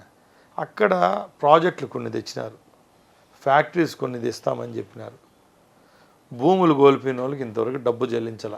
చాలామందిని క్వారీలు లాక్కున్నారు. ప్రభుత్వ స్థలాలు లాక్కున్నా కూడా ప్రభుత్వం చర్యలు తీసుకోదేమో కానీ పేదవానికి సంబంధించిన భూములు ఉంటాయి, తాత ముత్తాతలు సంపాదించిన రికార్డ్స్ ఉంటాయి, అన్నీ ట్యాంపర్ చేసి పారేసి రికార్డులు ఎక్కించుకున్నారు. అలాంటి వాళ్ళు ఇప్పుడు మంచి అవకాశం వచ్చింది. చంద్రబాబు నాయుడు గారు ముఖ్యమంత్రి వాళ్ళకు ధైర్యం వచ్చింది. అదే ధైర్యంతో పోయి అడుగుతారే తప్పక ఏదో వాళ్ళు తెలుగుదేశం పార్టీ కార్యకర్తలన్నీ వాళ్ళు నిందేయడం చాలా తప్పు. ఎందుకంటే ఎక్కడ జరిగింది ఇక్కడ జరుగుతూ ఉందంటే అట్లా ఏదో తప్పు ఉంది. అందుకే ఎన్ని జరుగుతానే తప్పక మేమైతే ప్రొవోక్ చేసింది లేదు, ఎక్కడా లేదు. ఒక చిన్న ఇన్సిడెంట్ చెప్తా. దీంట్లో రాంప్రసాద్ రెడ్డి గారు ఒక్కటే చెప్తున్నా నారాజు గారు, మా ముఖ్యమంత్రి గారు అయితే ఒకటే చెప్పారండి, ఒక అలబడి 100-110 సీట్లు గెలిచింటే సార్ కూడా మమ్మల్ని ఫ్రీ వదిలేవారేమో. ఈ అపురూపమైన విజయాన్ని చూసి ఆయన ఒకటే చెప్తాడు, ఇంత విజయం మనం కట్టబెట్టారంటే మనం దీన్ని కాపాడుకోవాలా. కొంచెం ఎంట్రిక వాసంత తప్పు జరిగినా కూడా మనం మూల్యం చెల్లించుకోవాల్సి వస్తుందని చెప్పి ఎక్కడ లా అండ్ ఆర్డర్ విషయంలో రాజీ పడను. నువ్వు మంత్రిగా, ఎమ్మెల్యేగా నువ్వు నా కోసం ఏమన్నా ముందు కాలాల్లో పనిచేసినా కూడా చట్టం పరిధి చట్టమే చూసుకుంటుందని సినిమా డైలాగ్ లాగా సార్ చెప్పేయడం జరిగిందే తప్పక తన పని తాను చేసుకో నాకేదో మంత్రి పదవి ఇచ్చి నన్ను పోయిన స్వైర విహారం చేసి పెద్దిరెడ్డి కుటుంబాన్ని అంతా నాశనం చేయని చెప్పేదానికి చంద్రబాబు నాయుడు గారు అలాంటి వాళ్ళు కాదు. మీ అందరికీ తెలుసు, నేను చెప్పేది కాదు. ఆయన ఏ రోజు ఆయన డిసిప్లిన్ గల నాయకుడు, అంతే తప్పక నాకేదో మంత్రి పదవి ఇచ్చి పెద్దిరెడ్డిని ఏమన్నా చేయాలంటే నాకు మంత్రి పదవి ఇవ్వాలా చెప్పండి. పెద్దిరెడ్డి గారు 3000 ఎకరాలు ప్రభుత్వ భూములు కాజేశారు, పేదల భూములు కాజేశారు, మీరు ఒక ప్రెస్ మీట్లో ఆరోపించారు. ఆధారాలు ఉన్నాయి మీతో ఎకరావన్నీ కూడా? 3000 ఎకరాలు తప్పన్నా, తప్పు. అది కరెక్షన్ చేసుకోవాలా. తోడతా అంటే బయటకు వస్తానే. నిన్న అన్ని ఆధారంగానే ఏదైనా కూడా ఎవిడెన్స్ లేనిదే ఈరోజు మాట్లాడితే రేపు మళ్ళీ మీరు అడుగుతారు. కానీ నిన్నలా మొన్న వారం రోజుల్లోనే పులిచెర్ల మండలంలోనే ఎన్ని ఎకరాలు గవర్నమెంట్ భూమిని వీళ్ళు కబ్జా చేసినారు. ఫారెస్ట్ ల్యాండ్ అయితేనేమో అక్కడ ఫామ్ హౌస్లు కట్టుకొని ఎంత అయిందో 1/1 వస్తుంది. అంటే మా పరిధిలో కూడా జరగడం లేదు, అబద్ధం చెప్పకూడదు. ఇదంతా గవర్నమెంట్ ఒక సిస్టమేటిక్గా చేస్తూ ఉంది. మొన్న మా నాయకుడు శ్వేతపత్రం రిలీజ్ చేసినారు గౌరవ ముఖ్యమంత్రి. దాంట్లో క్లియర్గా కోట్ చేశారు, 175,000 ఎకరాలు ప్రభుత్వ ప్రైవేటు భూములు అన్యాక్రాంతం అయిపోయినాయి. వీళ్ళ కార్యకర్తల పేరుతో అయితేనే నాయకులు ఎమ్మెల్యేలు దోచేసుకున్నారు. దీనిలో విలువ 40,000 కోట్లని ఆయన చెప్పినాడు. ఒక ముఖ్యమంత్రి మాట్లాడేటప్పుడు కరెక్ట్ కనుక్కోకుండా శ్వేతపత్రం రిలీజ్ చేస్తారు ఎక్కడని చెప్పండి. వేగ్గా చెప్పరు కదా. క్రమంలోనే ఎక్కువగా ఈ రాష్ట్రంలో అక్రమాలు చేసిన కుటుంబం ఏదైనా ఉందంటే అది పెద్దిరెడ్డి కుటుంబమే. ముఖ్యంగా వాళ్ళ ప్రాబల్యం కలిగిన ప్రాంతాలు ఏమైనా ఉన్నాయంటే తిరుపతి, పుత్తూరు, పీలేరు, మదనపల్లి, తంబలపల్లి. రాయచూట్ అని కూడా నేను చెప్పను, ఏదో అబద్ధం చెప్పాలని రాయచూట్ అంటాం. మా ఏరియాలో లేవు వాళ్ళు. ఈ ప్రాంతాల్లో ఈ 4-5 నియోజకవర్గాల్లో వందలాది ఎకరాలు ఆక్రమణ చేసుకున్నారు. ఇంకా మైన్స్ విషయానికి వస్తే గ్రానైట్ పరంగా ఈ రాష్ట్రంలో ఎక్కువ మైనింగ్ జరుగుతూ ఉంటుంది. గ్రానైట్ దాంట్లో మంచి క్వారీలు ఏమైనా ఉన్నాయంటే ఈ ప్రాంతంలోనే ఉన్నాయి. పొంగునూరు అనుకోండి, మదనపల్లి అనుకోండి, చంద్రగిరి ఈ బోర్డర్లలో ఉన్నాయి. గత 5 సంవత్సరాల్లో ఎవరైతే ఆపరేటర్స్ ఉంటారో మైన్ ఆపరేటర్స్ వాళ్ళందరినీ బయటికి తరిమేసి వీళ్ళ హ్యాండ్ ఓవర్లోనే మైనింగ్ చేసినారు. దానికి ఒక చిన్న ఉదాహరణ చెప్తా. ఒక గ్రానైట్ క్వారీలో ఈ కటింగ్ బ్లేడ్ అంటారు, అది ఒక బ్లేడ్ మారుస్తే ₹1,00,000 వీళ్ళకి కట్టాల కప్పం. అంటే దానికి ఒక లెక్క వేసుకుంటారు ఏంటంటే ఆ బ్లేడు ₹1,00,000 వాళ్ళకి కడతానంటే ఆ బ్లేడు ఎన్ని బ్లాక్స్ కట్ చేస్తే ఎంత వానికి లాభం మిగులుతుందో అలాగా అట్లా ఈ 5 సంవత్సరాల్లో కొన్ని వేల లక్షల బ్లేడ్లు కట్ చేసి బ్లేడ్ మారుస్తారు వీళ్ళు వాళ్ళకంటే తెలుస్తుంది. వాళ్ళకి సిస్టమ్ అంతా అయిపోయింది. ఏడీలు వాళ్ళ చేతుల్లోనే ఉంటారు. మైన్స్ టోటల్ మైన్స్ మంత్రి ఆయన కదా, వెంకటరెడ్డి గారే వాళ్ళ చేతుల్లో ఉన్నారు కదా. వెంకటరెడ్డికి పోస్టింగ్ ఇప్పించినారు. అంతకుముందు మధుసూదన్ రెడ్డి అని ఆయనకు మైన్స్ ఆయనకి ఇప్పించారు. వీళ్ళందరి కేటగిరీ ఏంది? ఐఆర్ఎస్ వాడు ఒకడు ఏడో రైల్వేస్లో పని చేసుకునేవాడు, రైళ్లలో పని చేసుకోవాలి తప్పక. Madhusudan Reddy railway ARS something. ఆయన్ని ఎత్తుకొని వచ్చి డిప్యుటేషన్ తేవాల్సిన అవసరం ఏముంది వచ్చింది? వీళ్ళకి చెంచా కాబట్టి వీళ్ళు తల ఊపుతాడని తీసుకొచ్చినారు. తీసుకొని వచ్చి మైన్స్కి చేసినారు. అతన్ని అడ్డం పెట్టుకుని ఆయన క్వారీలన్నీ చేసుకున్నారు. ఇసుక దోపిడీ అయిపోయింది. మళ్ళీ ఆయన తర్వాత వెంకటరెడ్డిని తెచ్చుకున్నారు. నిన్న వరకు మా ప్రభుత్వం వచ్చే వరకు ఆయనే ఉన్నాడు. ఏ అధికారులు ఇక్కడుండే అధికారులు సరిపోరా? ఇక్కడ ఐఏఎస్ లేరా? బయట నుంచి డిప్యుటేషన్ మీద తెచ్చుకొని మీకు తలూపే గొర్రెలను ఇక్కడ పెట్టుకొని వాళ్ళ ద్వారా పని చేయించుకుని ఘనత మీది. అంతే తప్పగా ప్రజలు ఎవరు మిమ్మల్ని క్షమించే పరిస్థితి అయితే ఈరోజు లేదు. తెలుగుదేశం పార్టీ కార్యకర్తలు పక్కన పెట్టండి. తెలుగుదేశం పార్టీ కార్యకర్తలు అంటే మా లీడర్ చెప్తే సైలెంట్ అయిపోతాం. బట్ ప్రజల్లో ఈరోజు పూర్తి విశ్వాసం కోల్పోయినారు. 30 రోజుల్లో ఒక 5 రోజులు కూడా నియోజకవర్గాల్లో వచ్చి గడిపే పరిస్థితులు ఆ కుటుంబం లేదు. నిజంగా మీరు ఒకసారి ఆలోచించండి. గడపనిస్తారా మీరు? మేము గడపనిచ్చేది కాదు, ప్రజల వ్యతిరేకత ఉంది కాబట్టి లేరు, రావడం లే వాళ్ళు. ఇప్పుడు కూడా ప్రాణం పోక బయట ఎవరైనా జనాల్లో బ్యాడ్ ఇమేజ్ వస్తుంది.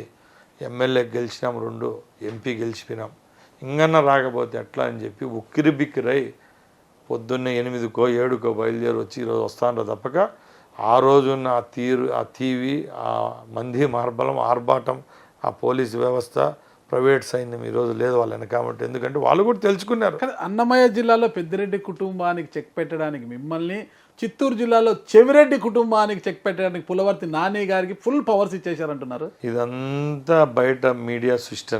నిజం చెప్తున్నా, నిన్నలా మొన్న అంటే ఆల్మోస్ట్ 20వ తేదీ మా ముఖ్యమంత్రి గారు ఎంపీలు మంత్రులు కలిసి ఒక మీటింగ్ ఏర్పాటు చేశారు. ఆ మీటింగ్లో కూడా ఒక్కో మంత్రికి సంబంధించిన శాఖాపరమైన ఫండ్స్ ఎట్లా తెచ్చుకోవాలా, కేంద్రం నుంచి నిధులు తెచ్చుకునేదానికి కేంద్రంలో ఉన్న శాఖకు రాష్ట్రంలో ఉన్న శాఖకు అనుసంధానకర్తగా ఎవరైతే ఎంపీలు గెలిచారో ఒకరిని పెట్టడం జరిగింది. ఈ వ్యవస్థల్లో ఈ విధమైన మీటింగ్లే జరుగుతాయి. అక్కడ లోపల 4 గోడల మధ్య చంద్రబాబు నాయుడు గారి దగ్గర జరిగేటన్ని డిసిప్లిన్డ్ మీటింగ్స్. అంతా కొసమెరుపుగా ఒకటే చెప్పాడు సార్, మీకంటే ఇక్కడ ఉండే వాళ్ళందరికంటే ఎక్కువ నష్టపోయింది, దెబ్బతినింది, బాధపడింది, జైలుకు పోయింది నేనే వద్దనుకుంటున్నా. ఇలాంటి చర్యలు ప్రభుత్వం పని ప్రభుత్వం చేసుకొని పోతుంది. పోలీసు వ్యవస్థ ఉంది, చట్టసభలు ఉన్నాయి, కోర్టులు ఉన్నాయి, అవి చూసుకుంటుందే తప్పక మంత్రులు ఎమ్మెల్యేలు ఎవరన్నా ఇలాంటి చర్యలు పాల్పడితే తోలు తీస్తానని మా సార్ చెప్పినాడు. అంతే తప్పక ఆయన వీళ్ళని శిక్షించాలంటే ఒక రాంప్రసాద్ రెడ్డినో నాలాంటి మంత్రులను 5 మందికి మంత్రి పదవులు ఇచ్చేసి చేయించే పరిస్థితులు ఆయన లేడు. ఎందుకంటే ఈరోజు ఇచ్చిన మ్యాండేట్ అంత కాదు, దాన్ని కాపాడుకోవాల్సిన బాధ్యత మా ప్రభుత్వం మీద ఉంది. కాబట్టి వాళ్ళు ఈ ప్రభుత్వం వచ్చిన తర్వాత వాళ్ళు ఇంతోళ్ళు అంతే, వాళ్ళు ఆటోమేటిక్గా ప్రజలు లేకపోతే ప్రభుత్వాలు వాళ్ళకి బుద్ధి చెప్తుంది కానీ తెలుగుదేశం పార్టీ అయితే కాదు. చూద్దాం భవిష్యత్తు ఏం నిర్ణయిస్తుంది. ఇకపోతే ఇటీవల మీరు మదనపల్లె పర్యటనకు వెళ్ళారు. మదనపల్లి నుంచి ఐ థింక్ నిమ్మనపల్లిలో బోయకొండ గంగమ్మ గుడికి, అంటే అక్కడే ఉన్న శ్రీరామ్ చిన్నబాబు, తెలుగు యువత రాష్ట్ర అధ్యక్షుడు శ్రీరామ్ చిన్నబాబుతో కలిసి వెళ్ళారు. దీంతో అక్కడ ప్రోటోకాల్ పాటించకుండా, అంటే లోకల్ ఎమ్మెల్యేని కలవకుండా, ఆయన ఇన్ఫర్మేషన్ కూడా ఇవ్వకుండా వెళ్ళారని షాజహాన్ బాషా గారు కాస్త ఫీల్ అయ్యారు. కొంత గొడవ వాతావరణం సృష్టించారనే ఒక విమర్శలు వచ్చాయి. అన్ని ఫేక్ న్యూస్ అన్న షాజహాన్ బాషా ఆయన ఎమ్మెల్యే ఇప్పుడు కూడా అసెంబ్లీలో కలిసే తిరిగినాము ఆయన నేను. ఆ రోజు యాక్చువల్గా మా కేంద్ర మంత్రి, మా ప్రభుత్వం ఉమ్మడి ప్రభుత్వం కాబట్టి నితిన్ గడ్కరీ గారు వచ్చినారు అని ఆయనతో పాటు ఇద్దరం పార్టిసిపేట్ చేసినాం. అక్కడి నుంచి మాకు పొంగనూరులో టెంపుల్ ఓపెనింగ్ ఉన్నింది. నాతో పాటు మా ఇన్ఛార్జ్ చల్ల రామచంద్రారెడ్డి గారు ఒకే వెహికల్లో ఉన్నాం. మేము పొంగనూరు పోయే మార్గంలో మధ్యలో ఈ నిమ్మనపల్లిలోనే వస్తుంది. నేను ఫస్ట్ టైం చూడడం ఆ ఏరియా కూడా. ఇట్లా బండి పోతా ఉంటే, మా క్యాన్వాయ్ పోతా ఉంటే ఒక 200 మంది కార్యకర్తలు జెండా పెట్టుకొని ఎంత ఉన్నారు. మా ధర్మం ఏంది, ఎవరు భిక్ష వాళ్ళు ఈరోజు మంత్రి పదవి అనిపించుకుంటానో వాళ్ళు కేవలం రాయచూటోళ్ళు కాదు, ఎక్కడ వాళ్ళకైనా తెలుగుదేశం జెండా కనపడితే దిగి సెల్యూట్ చేయాల్సిందే మా కార్యకర్తకు. ఆ పనిలోగా దిగాము. ఆ కార్యకర్తలు దండలు వేసినారు, శాల్వాలు వేసినారు, వర్షం పడుతూ ఉంది, మేము వెళ్ళిపోయినాం. తప్పక ఏదో మేరబానికి నిమ్మనపల్లెకో లేకపోతే వైజాగ్ ఈస్ట్కో వెస్ట్కో పిల్లవని పేరంటాలకు పోయే వాళ్ళు నాకేం గొప్ప అనుకోని నేను. అది యాదృచ్ఛికంగా జరిగి ఉంటుంది. వాళ్ళ లోకల్ ప్రాబ్లమ్స్ ఏమున్నాయో నాకు తెలియదు. అలాగే ఒకటి చెప్తున్నా, శ్రీరామ్ చిన్నబాబు అనే అతను కూడా ఆయనేం బీజేపీ వాడు కాదు, ఏమంటారు జగన్ పార్టీ వాడు ఏం కాదు. అతను తెలుగుదేశం పార్టీ వాడు. అతను స్టేట్ ప్రెసిడెంట్ యువతకు, తెలుగు యువత అధ్యక్షుడు. అతను కూడా మా పార్టీలో క్యాబినెట్ హోదా అనే అట్లా ఆ స్థాయి వాడు. అంతే తప్పగా ఇవన్నీ పార్టీలో సంబంధించిన విషయాలు తప్పగా ఆడ యాగి చేయడము, మా ఆయన ఎమ్మెల్యేకు నాకు రచ్చ ఉండడం చాలా తప్పు. ఎందుకంటే నేను అట్లా ఒకరికి జుట్టిచ్చేవాడిని కాదు. ఫ్రాంక్గా చెప్తా, నాకు చంద్రబాబు నాయుడు బాధ్యత పెట్టాడు. పెట్టిన తర్వాత కార్యకర్త అనేవాడు ఇక్కడ కాదు, అమెరికాకు పోయినా మా తెలుగుదేశం జెండా కనపడినా కూడా సెల్యూట్ కొట్టాల్సిన ధర్మం మాకుంది. ఎందుకంటే ఆ జెండా పైన జెండా పట్టుకొని గెలిచిన వాళ్ళం మేము తప్పక, మేము లీడర్లమైతే నిమిత్త మాత్రం. జెండా పట్టే కార్యకర్తే మాకు అవసరం. వాళ్ళు ఎక్కడ నిలబడినా నిమ్మనపల్లిలో కాదు, ఆఫ్ఘనిస్తాన్లో కనపడినా కూడా మేము బండి ఆపుతాం. ఒకటే ఇంత వేవులో కూడా, అంటే పువ్వు గుర్తుకు రాయలసీమలో ఓట్లు పడతాయా అన్న ఒక అనుమానం ఉన్నా కూడా జమ్మలమడుగులో ఆదినారాయణ రెడ్డి గారు గెలిచారు పువ్వు గుర్తుతోనే, బీజేపీ గుర్తుతో. కానీ రాజంపేటలో అమర్నాథ్ రెడ్డి గారు గెలవడం అనేది ఎలా జరిగింది? అన్నమయ్య ప్రాజెక్టు బాధితులకు ఇంతవరకు న్యాయం జరగలేదు. అక్కడ మొత్తం మేడా మల్లికార్జున గారు కావచ్చు, ఆయన సోదరులు కావచ్చు చేసిన అవినీతి అక్రమాలు అంతా ఇంత కావాలని అందరికీ తెలిసిన విషయమే. రాజంపేటను ఏ విధంగా భ్రష్టు పట్టించారని తెలుసు. అయినప్పటికీ కూడా అక్కడ రాజంపేట మీరు కోల్పోవడానికి బలమైన కారణం ఏంటి? అసలు రాజంపేట కావచ్చు, తంబలపల్లిలో ద్వారకానాథ్ రెడ్డి గారు చేసింది ఏమీ లేదు, అక్కడ కూడా మీరు పట్టుకోల్పారు. అది అన్న అక్కడ ఎవరు తప్పు లేదు. యాక్చువల్గా తమ్మలపల్లి రాజంపేట మా పక్క నియోజకవర్గాలే. మా పార్టీ అయితే సరైన అభ్యర్థులకే ఇచ్చింది టికెట్, అక్కడ ఒప్పుకోవాల్సిందే. బట్ ఏమైందంటే లాస్ట్లో ఇవ్వడంతో అభ్యర్థులు కొత్తగా అక్కడ పోయి సమన్వయం చేసుకోకపోవడం వల్ల స్వల్ప మెజార్టీతో ఓడిపోవడం తప్పక ఆడేమైతే వైసీపీ అయితే వండర్స్ ఏం చేయలేదు. ఫ్రాంక్గా మాట్లాడుకోవాలి. ఎందుకంటే రాజంపేట టికెట్ అంతా 30 రోజుల ముందు ఇచ్చినారు, తమ్మలపల్లి 40 రోజుల ముందు ఇచ్చినారు. ఆ గ్యాప్లో ఈ కార్యకర్తల మధ్య సమన్వయం లేదు. నియోజకవర్గాలు పెద్దవి, ఆల్మోస్ట్ రాజంపేట నియోజకవర్గం అంటే మా రాయచూట అనుకుని వీరబల్లి మండలం ఉంటాయి, సుండుపల్లి ఉంటాయి, సిద్ధవటం మండలం ఆల్మోస్ట్ కడప దగ్గర ఉంటుంది, సుమారు అది నెల్లూరు బార్డర్ తగులుతూ ఉంటుంది.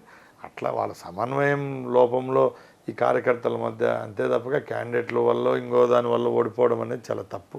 అన్నమయ్య ప్రాజెక్టు బాధితులకు ఇంతవరకు న్యాయం జరగలేదు. ఇంకప్పుడు కూడా పాలిథిన్ కవర్లు వేసుకుని గుడిసెలలోనే చాలా దరిద్రాన్ని అనుభవిస్తున్నారు.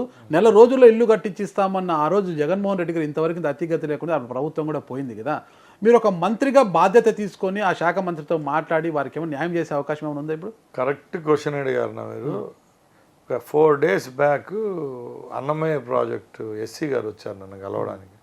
వచ్చినప్పుడు ఆ డిజైన్స్ అన్నీ తీసుకొని వచ్చాడు. అంటే మనకు లోకల్ మంత్రి కాబట్టి అంటే చెప్పి నేను ఇదే క్వశ్చన్ అడిగా. అన్నమయ్య ప్రాజెక్టు కడతాం, మళ్ళా రెండోసారి ప్రాజెక్టు కడతాను.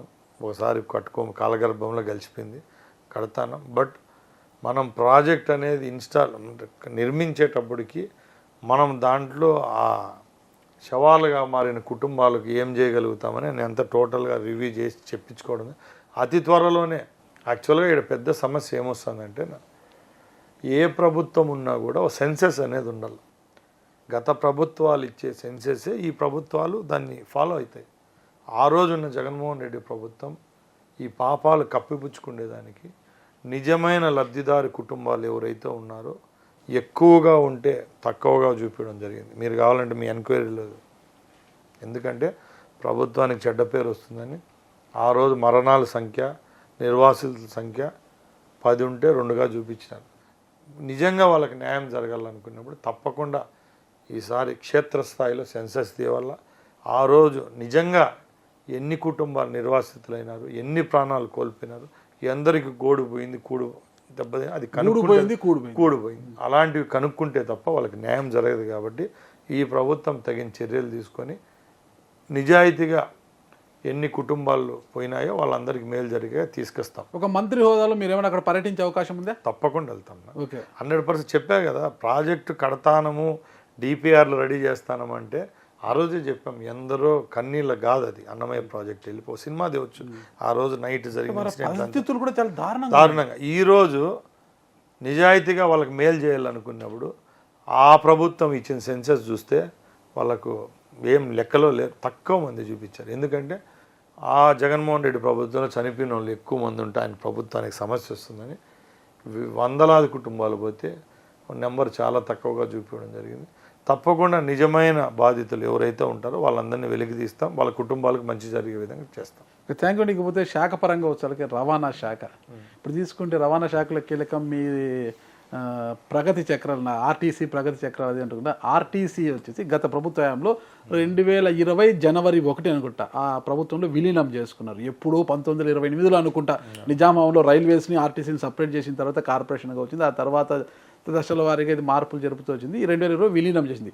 విలీనం చేసిన తరువాత వాళ్ళకి సంబంధించి పెన్షన్ విధానంలో ఎలాంటి హామీలు, ఎలాంటి పెన్షన్ వాళ్ళకి ఇస్తారు అనేసి, అంటే గతంలో 2 స్కీములు ఉండే వాళ్ళకు కార్పొరేషన్ అప్పుడు, ఎస్ఆర్బిఎస్ అంటే స్టాఫ్ రిటైర్మెంట్ బెనిఫిట్ స్కీమ్ అని ఒకటి, ఎస్బిఎస్ అని ఒకటి అంటే స్టాఫ్ బెనావల్ స్కీమ్ అనేది ఒకటి, అంటే స్టాఫ్ ఎవరైనా చనిపోతే వారికి ఇన్సూరెన్స్ కింద 1,50,000 అది ఇచ్చేలా ఒక స్కీమ్ ఉంది.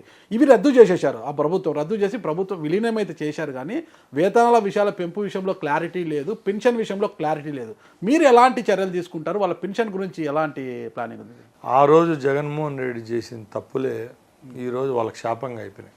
జగన్మోహన్ రెడ్డి 2019 పాదయాత్రలో, అంటే అంతకు ముందేదో ఆ టైంలో జరిగిన పాదయాత్రలో ఆర్టీసీని విలీనం చేస్తా అని చెప్పాడు. ప్రభుత్వంలో గవర్నమెంట్ వచ్చిన తర్వాత విలీనం అయితే చేసినాడు.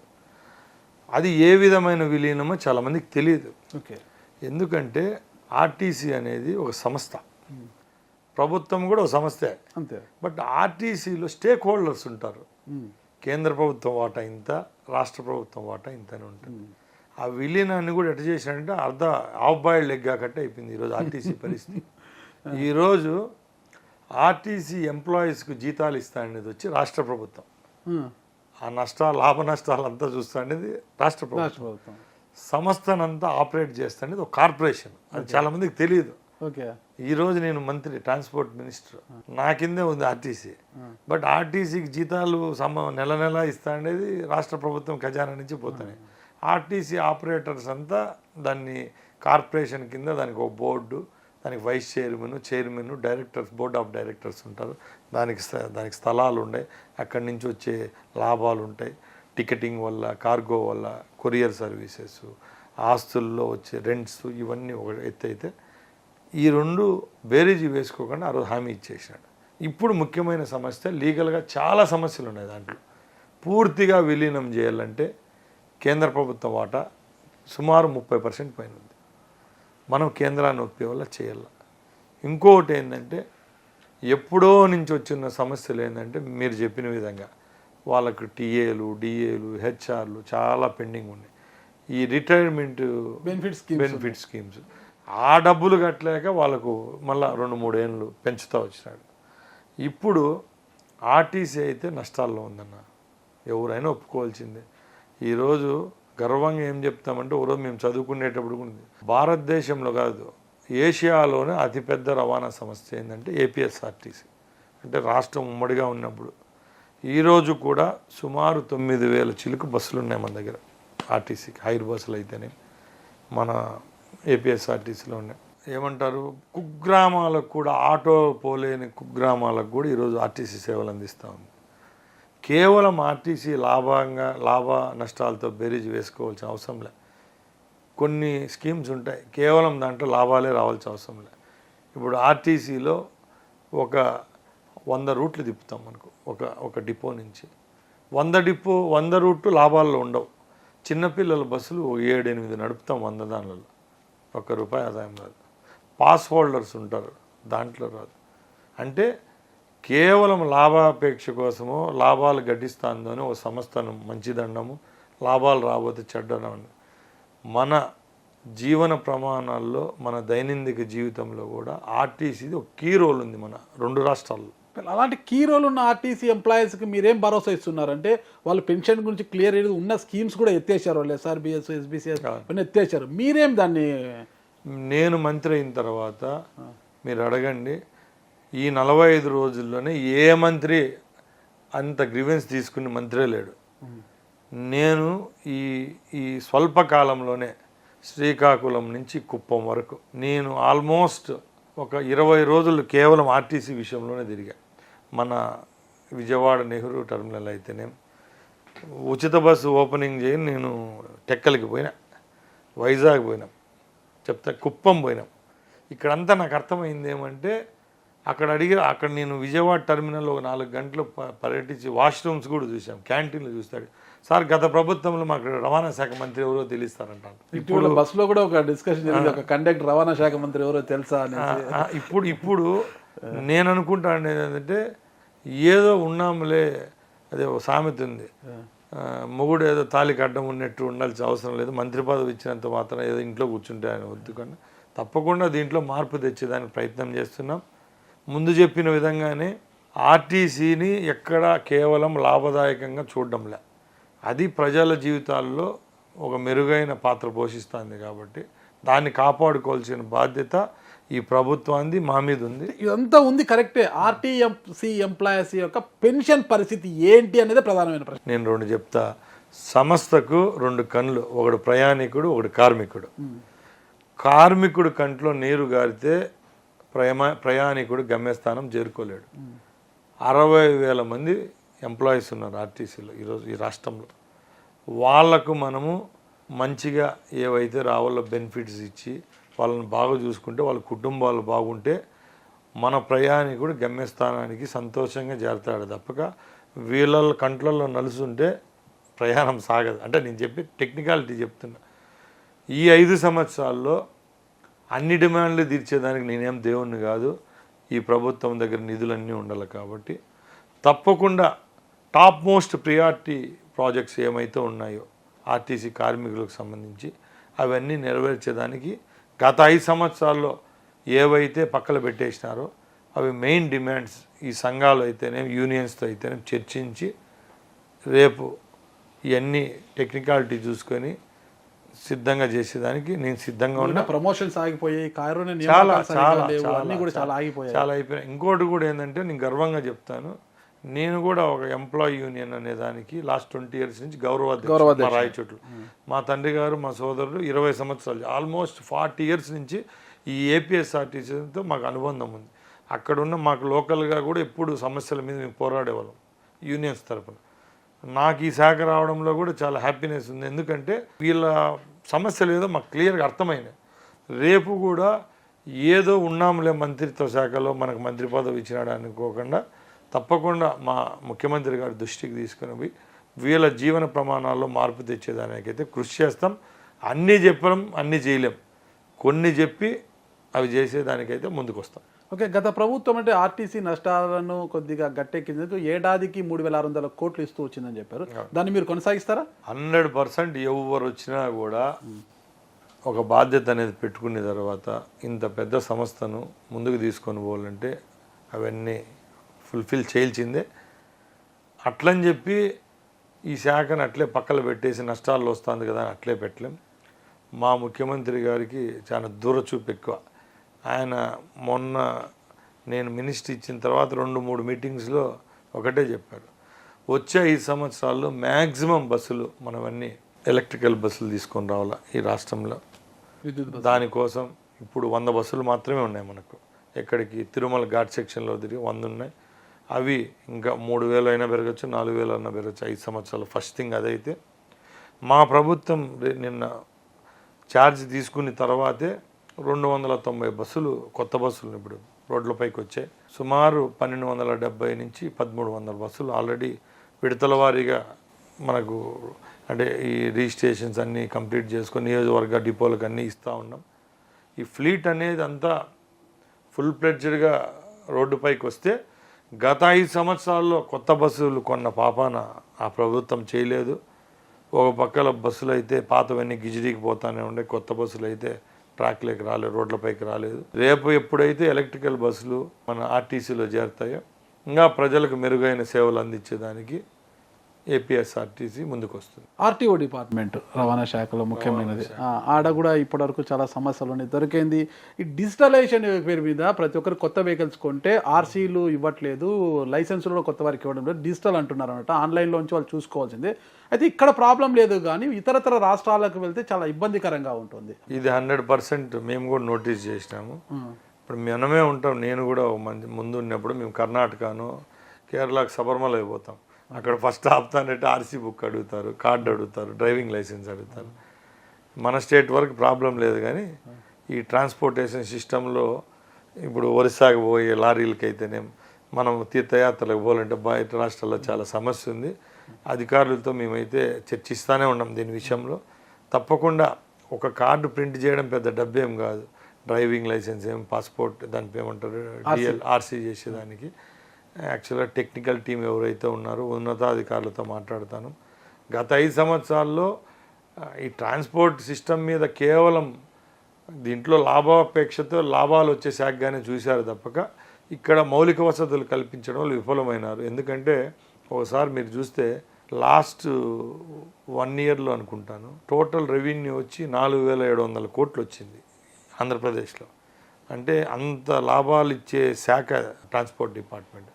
అలాంటి డిపార్ట్మెంట్లో ఈ సిస్టమ్స్ ఏమైతే డిజిటలైజేషన్ అయితేనేం, ఈ కార్డ్ సిస్టమ్ అయితేనే ఇవన్నీ మెరుగైగా చేయడంతో ఈ కస్టమర్లు ఎవరైతే మన వాళ్ళు ఉంటారో వాళ్ళకి మంచి జరుగుతుంది తప్ప అది 1,000 కోట్లు ఏం ఖర్చు కాదు. కాబట్టి తప్పకుండా అతి త్వరలోనే ఈ కార్యక్రమాలు అతి తక్కువ డబ్బుతో కొంచెం సేఫ్టీగా ఉంటాయి ఎవరికి, ఇండివిజువల్స్కి అందరికీ. అవి ముందుకు తీసుకొని పోయేదానికి సిద్ధంగా ఉంది. ప్రధానమైన హామీ, ఎన్నికల హామీ మీకు మహిళలకు బస్సులు, ఆర్టీసీ బస్సులు ఉచిత ప్రయాణం ఆగస్టు 15 నుంచి మీరు ప్రకటించారు. అది ఏంటది అంటే తెలంగాణ, కర్ణాటక 15 నుంచి ప్రకటించలేదు. ఓకే, ఎప్పటి నుంచి శ్రీకారం చుట్టబోతున్నారు? యాక్చువల్గా మీ దృష్టికి ఒకటే తీసుకొని పోతున్నాం. ఈ రాష్ట్రంలో ప్రభుత్వం ఏర్పాటైన తర్వాత ఒక్కొక్కటిగా అంచెలంచెలుగా మా ప్రభుత్వం ఇంప్లిమెంట్ చేస్తూ ఉంది. మొన్న 1వ తారీఖున పెన్షన్లు అన్నాం, దిగ్విజయంగా చరిత్ర నా భూతో నా భవిష్యత్ అన్నట్టు పెన్షన్లు ఇచ్చేసినాం. డిఎస్సి అన్నాం, మెగా డిఎస్సి 16,000 చిలుకు ఉద్యోగాలు అన్నాం, దానికి సంతకాలు అయిపోయినాయి. స్కిల్ సెన్సెస్ అన్నాం, ఎప్పుడు కులాలు మతాలు సెన్సెస్ తీసేవాళ్ళు అవన్నీ పక్కల వారే చంద్రబాబు నాయుడు గారు నైపుణ్యత మీద సెన్సెస్ తీసి రేపు భవిత ఎట్లుండాలి, యువత కానీ స్కిల్ మీద డెవలప్మెంట్ అయినా ఎవరైతే దాని మీద ఇండివిజువల్స్ కోసం స్కిల్ సెన్సెస్ అదో ప్రోగ్రామ్. రేపు 15వ తారీఖున, ఆగస్టు 15వ తారీఖున ఈ రాష్ట్రంలో ఉన్న లక్షలాది మంది పేదవాళ్ళకి అపన్నాస్తం ఇస్తూ కడుపు నిండా భోజనం పెట్టే పథకం ఏదైతే అన్నా క్యాంటీన్ 2009 తర్వాత ఈ దుర్మార్గమైన జగన్మోహన్ రెడ్డి ప్రభుత్వం మూసేశారో దాన్ని ప్రారంభించేదానికి మొన్న క్యాబినెట్లో సంతకం పెట్టినారు. రేపు దిగ్విజయంగా సుమారు 100 దానిలతోనే ఫస్ట్ ఫేజ్లో అన్నా క్యాంటీన్లు స్టార్ట్ చేస్తాను. ఇలాగా విడతల వారీగా మహిళలకు 3 సిలిండర్లు అయితేనే, మహిళామూర్తులకు ఉచిత బస్సు ప్రయాణం అయితేనే విడతల వారికి ఇచ్చేదానికి ప్రభుత్వం సిద్ధంగా ఉంది. దీనికి ఒక కోట్ చేస్తా చూడండి, నేను బాగా చెప్తాను అన్ని దానిలో. జగన్మోహన్ రెడ్డి లాగా 365 రోజుల లోపల ఒకే రోజు ఆయన ఆడంబరం ఉంటుంది. మున్సిపాలిటీ వ్యాన్లు అనుకోండి, 108లు అనుకోండి, 104లు అనుకోండి, ట్రాక్టర్లు అయితేనే శ్రీకాకుళం నుంచి, కుప్పం నుంచి, కర్నూలు నుంచి అన్ని ఎత్తుకొచ్చి బెంజ్ సర్కిల్లో పెట్టి ఒకే రోజు ప్రారంభిస్తాడు. 2వ రోజు నుంచి ఆ స్కీమ్ ఉండదు. మేము ఆడంబరంకి ఎక్కడ చోట్లేదు. 365 రోజులు ప్రోగ్రామ్ ఇంప్లిమెంట్ కావాలంటే దాని మీద ఒక స్టడీ అవసరం. ఇప్పుడు మీరు అన్నట్టు ఉచిత బస్సు అన్నారు మహిళామూర్తులకు, ఇది ఆషామాషి పని కాదు. అది అందించాలంటే దాంట్లో కొన్ని టెక్నికల్ రీజన్స్ ఉంటాయి. తెలంగాణ కర్ణాటకలో చాలా ఈజీగా చేసేసారు చెప్పేది కదా, ఏ- మీరెందుకు అంత అధ్యయనం ఏముంది అన్న, దాంట్లో? నేను ఒకటి చెప్తాను కదా, తెలంగాణలో అక్కడ వస్తానంటే పెన్షన్లు ఇచ్చినారా చెప్పండి, వస్తానంటే ఏమంటే అన్న క్యాంటీన్లు పెట్టచ్చు. ఒక్కో రాష్ట్రానికి కొన్ని ఉంటాయి ప్రయారిటీస్. దీనిలో మా ఫస్ట్ ప్రయారిటీ మా ముఖ్యమంత్రి గారు పెన్షన్లు 65 లక్షల మంది లబ్ధిదారులు ఇచ్చేశారా. అన్నా క్యాంటీన్లు ప్రతి ఒక్క నియోజకవర్గాల్లో 500 నుంచి 3000 మంది భోంచేసే సౌకర్యం ఇచ్చేదానికి సిద్ధమైన ఇస్తానం కదా. మేము ఒకటే చెప్తున్నాం, ఉచిత బస్సు అనేది మహిళా మూర్తులకు ఒక మంచి పథకం. దాన్ని చేసేటప్పటికి 100% ట్రాన్స్పరెన్సీతో చేయాలి. ఈరోజు మన పొరుగు రాష్ట్రాలైన తమిళనాడు అయితేనే, కర్ణాటక అయితే, తెలంగాణలో ఈ ప్రోగ్రామ్ ఇంప్లిమెంట్ చేస్తాను. అందరికీ తెలుసు, మీకు తెలుసు, నాకు తెలుసు. మీరు హైదరాబాద్లో మీ సుమన్ టీవీ హెడ్ ఆఫీస్ హైదరాబాద్లో ఉంటుంది. ఎప్పుడన్నా డైలీ న్యూస్ లోకల్ పేపర్ చూడండి, ఈ ట్రాన్స్పోర్టేషన్ మీద కొంచెం ఆడాడ వస్తూ ఉంటాయి కాలమ్స్. ఏమని వస్తాయి? ఇంటర్ స్టేటా, ఇంటర్ డిస్టికా, ఎక్స్ప్రెస్లా, లోకల్ బస్సు, అన్ని బస్సులలో కూడా ఉందా, లాంగ్ రన్ లో కూడా అదే చెప్తారు. ఇలాంటివి వస్తాయి. ఇంకోటి ఏమొస్తాయి, మన స్టేట్ వాళ్ళకేనా ఆధార్ కార్డు ప్రామాణికమా, ఓటర్ కార్డు ప్రామాణికమా, ఎన్నో వస్తాయి. మేము దాన్ని దృష్టిలో పెట్టుకొని మన చుట్టుపక్కల ఉండే 3 రాష్ట్రాల్లో మా అధికారులు పర్యటిస్తారు. వాళ్ళ దగ్గర నుంచి సమగ్రమైన నివేదిక అనేది కావాలి కాబట్టి వచ్చేసింది మా దగ్గర. ఇప్పుడు మేము ముందు చెప్పిన విధంగా ఏదో ఒక 5 సంవత్సరాలకు మాకు ప్రభుత్వం ఇచ్చిండేది ప్రజలు, ఏదో 3 నెలలకు కాదు. ఈ 3 నెలలు అన్నీ పెట్టేసి జగన్ అక్కడ నిద్రపోవడం మాకు ఇష్టం లే. 1 by 1 చేసే దాంట్లో ఇప్పుడు మాకు కరెక్ట్గా ఏపీఎస్ఆర్టీసీకి ఎంత ఫ్లీట్ ఉంది, ఎన్ని బస్సులు అదనంగా కావాలా, ఎంత స్టాఫ్ కావాలా, ఇదంతా పెట్టినప్పటికీ కరెక్ట్గా పోవాలి జనాల్ని. అంతేగాని ఆదరాబాదరాగా ఇక్కడ బస్సులు పెట్టేసి మొదటి విడిగా పల్లె వెలుగుల్లో ఇస్తాం అవకాశం అంటున్నారు. ఏం లేదు, సీక్రెట్. రేపు చూస్తారు. ఈ 3 రాష్ట్రాలతో బేరీజ్ వేసుకుంటే మన రాష్ట్రంలోనే 100% క్లారిటీతో ఈ మహిళలందరికీ ఫ్రీ బస్ ఇస్తున్నాం. అతి త్వరలో తినబోయే ముందు రుచెందుకు అతి త్వరలో డేట్ చెప్తారా? 100% వస్తాయి అన్న. ఒకటి, చంద్రబాబు నాయుడు గారు మనం మర్చిపోయినా ఆయన మర్చిపోడు. మీరంతా మునులు. మేము చెప్తాను, మేము మర్చిపోవచ్చు, మంత్రులు పాడు, ఆయన మర్చిపోడు. ఆయన అయితే ఏమైతే ప్రోగ్రామ్ చెప్పారో దానిలో మేజర్ స్కీమ్ ఇదే. ఇప్పుడు ఉండే దానిలో కూడా బాగా గమనించండి మీరు, ఎక్కువ మందికి దగ్గర చేరువయ్యే పథకాలు లెక్కేసేయండి. ఒకటి 65 లక్షల మందికి పెన్షన్లు అంటే ఆల్మోస్ట్ ఉండే జనాభాలో 5 కోట్ల జనాభాలో 65 లక్షల మంది అంటే పెద్ద నెంబర్ అది. రేపు ఉచిత బస్సులన్నీ తర్వాత కూడా ఆల్మోస్ట్ మనకు ఉండే male and female gender ratio తీసుకుంటే మహిళలందరికీ పుట్టిన బిడ్డ 2 ఒక రోజు అంటారు మళ్ళీ ఉచిత ప్రయాణం. అన్న నేను ఒకటి చెప్తా చూడ, మన భారతదేశంలో మన సిస్టంలో అన్ని డబ్బులు వచ్చేటి ఏముండవు. అంటే డబ్బులు వచ్చే పనులే చేయాలి, డబ్బులు రాని పనులు చేయాలని ఎక్కడ రూల్ లేదు. ప్రజల యొక్క జీవన ప్రమాణాల్లో, ప్రజల యొక్క ముఖాల్లో సంతోషం ఉండాలంటే కొన్ని పథకాలు అనేది ఇంప్లిమెంట్ చేయాలి. ఈరోజు ఫ్రీ రేషన్ ఇస్తానమా, స్కీమ్లు ఇస్తూ ఉంటారా కేంద్ర ప్రభుత్వాల నుంచి, సంక్రాంతి అంటే అవన్నీ ఇస్తే తప్పేమో, అంటే అవన్నీ మనకు లాభం వచ్చేటియా? పెన్షన్ ఇస్తాం, అది లాభం వచ్చేదా? లాభ నష్టాలను పక్కన పెడితే ఇచ్చిన హామీ నిలబెట్టుకునేది. మనిషి లైఫ్లో ఇది ఒక పార్ట్ అయిపోయింది. ప్లస్ ఇంకోటిన్నా, ఇప్పుడు మనం పెద్ద పెద్ద ప్రాజెక్టులు కడతాము, ప్రాజెక్టులలో ఏమైనా టోల్ ట్యాక్స్ కలెక్ట్ చేస్తామా? అదే రోడ్డు పైన రోడ్లు వేస్తాం, టోల్ వేస్తాం. బట్ రైతుల విషయంలో ఎందుకు టోల్ కలెక్ట్ చేయం? నిజంగా ఒక ప్రాజెక్టు కట్టి ఇన్ని లక్షల ఎకరాలకు ఆయకట్టుకు మనం ఇస్తే అక్కడ వచ్చే నీళ్ళ వల్ల పంటలు పండించి ఆ రాష్ట్రం అయితేనేమో ఆ దేశంలో అయితేనే నీటి తీరువ సెక్యూరిటీ, ఫుడ్ సేఫ్టీ కోసం చేస్తాం. ఇవి కూడా అంతే. కొన్ని స్కీమ్స్ ఏమైతే ఉంటాయో దానిలలో లాభాలు రావు. ఇప్పుడు ఇన్ని పోర్ట్ఫోలియోస్ ఉంటాయి. ఇప్పుడు రవాణా శాఖలో 4700 కోట్లు వచ్చిందని నేను చెప్పా. ఎక్సైజ్లో డబ్బు వస్తుంది, ఇంకా స్టాంప్స్ అండ్ డ్యూటీస్లో డబ్బు వస్తుంది. ఇవన్నీ డబ్బులు వచ్చే శాఖలు.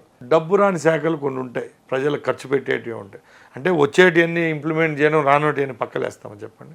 గత ప్రభుత్వంలో ఆడుదాం ఆంధ్రాపేట 100 కోట్ల అవినీతి జరిగింది, ఎవరిని వదిలిపెట్టమంటున్నారు కదా, ఏమన్నా విచారణ ఎంతవరకు వచ్చింది, ఏం పరిస్థితి, ఎవరెవరిని శిక్షించబోతున్నారు దాంట్లో? అన్న ఒకటి, ఆడుదాం ఆంధ్ర అనేది ఎవరన్నా నవ్వుతారు ఆ పేరే.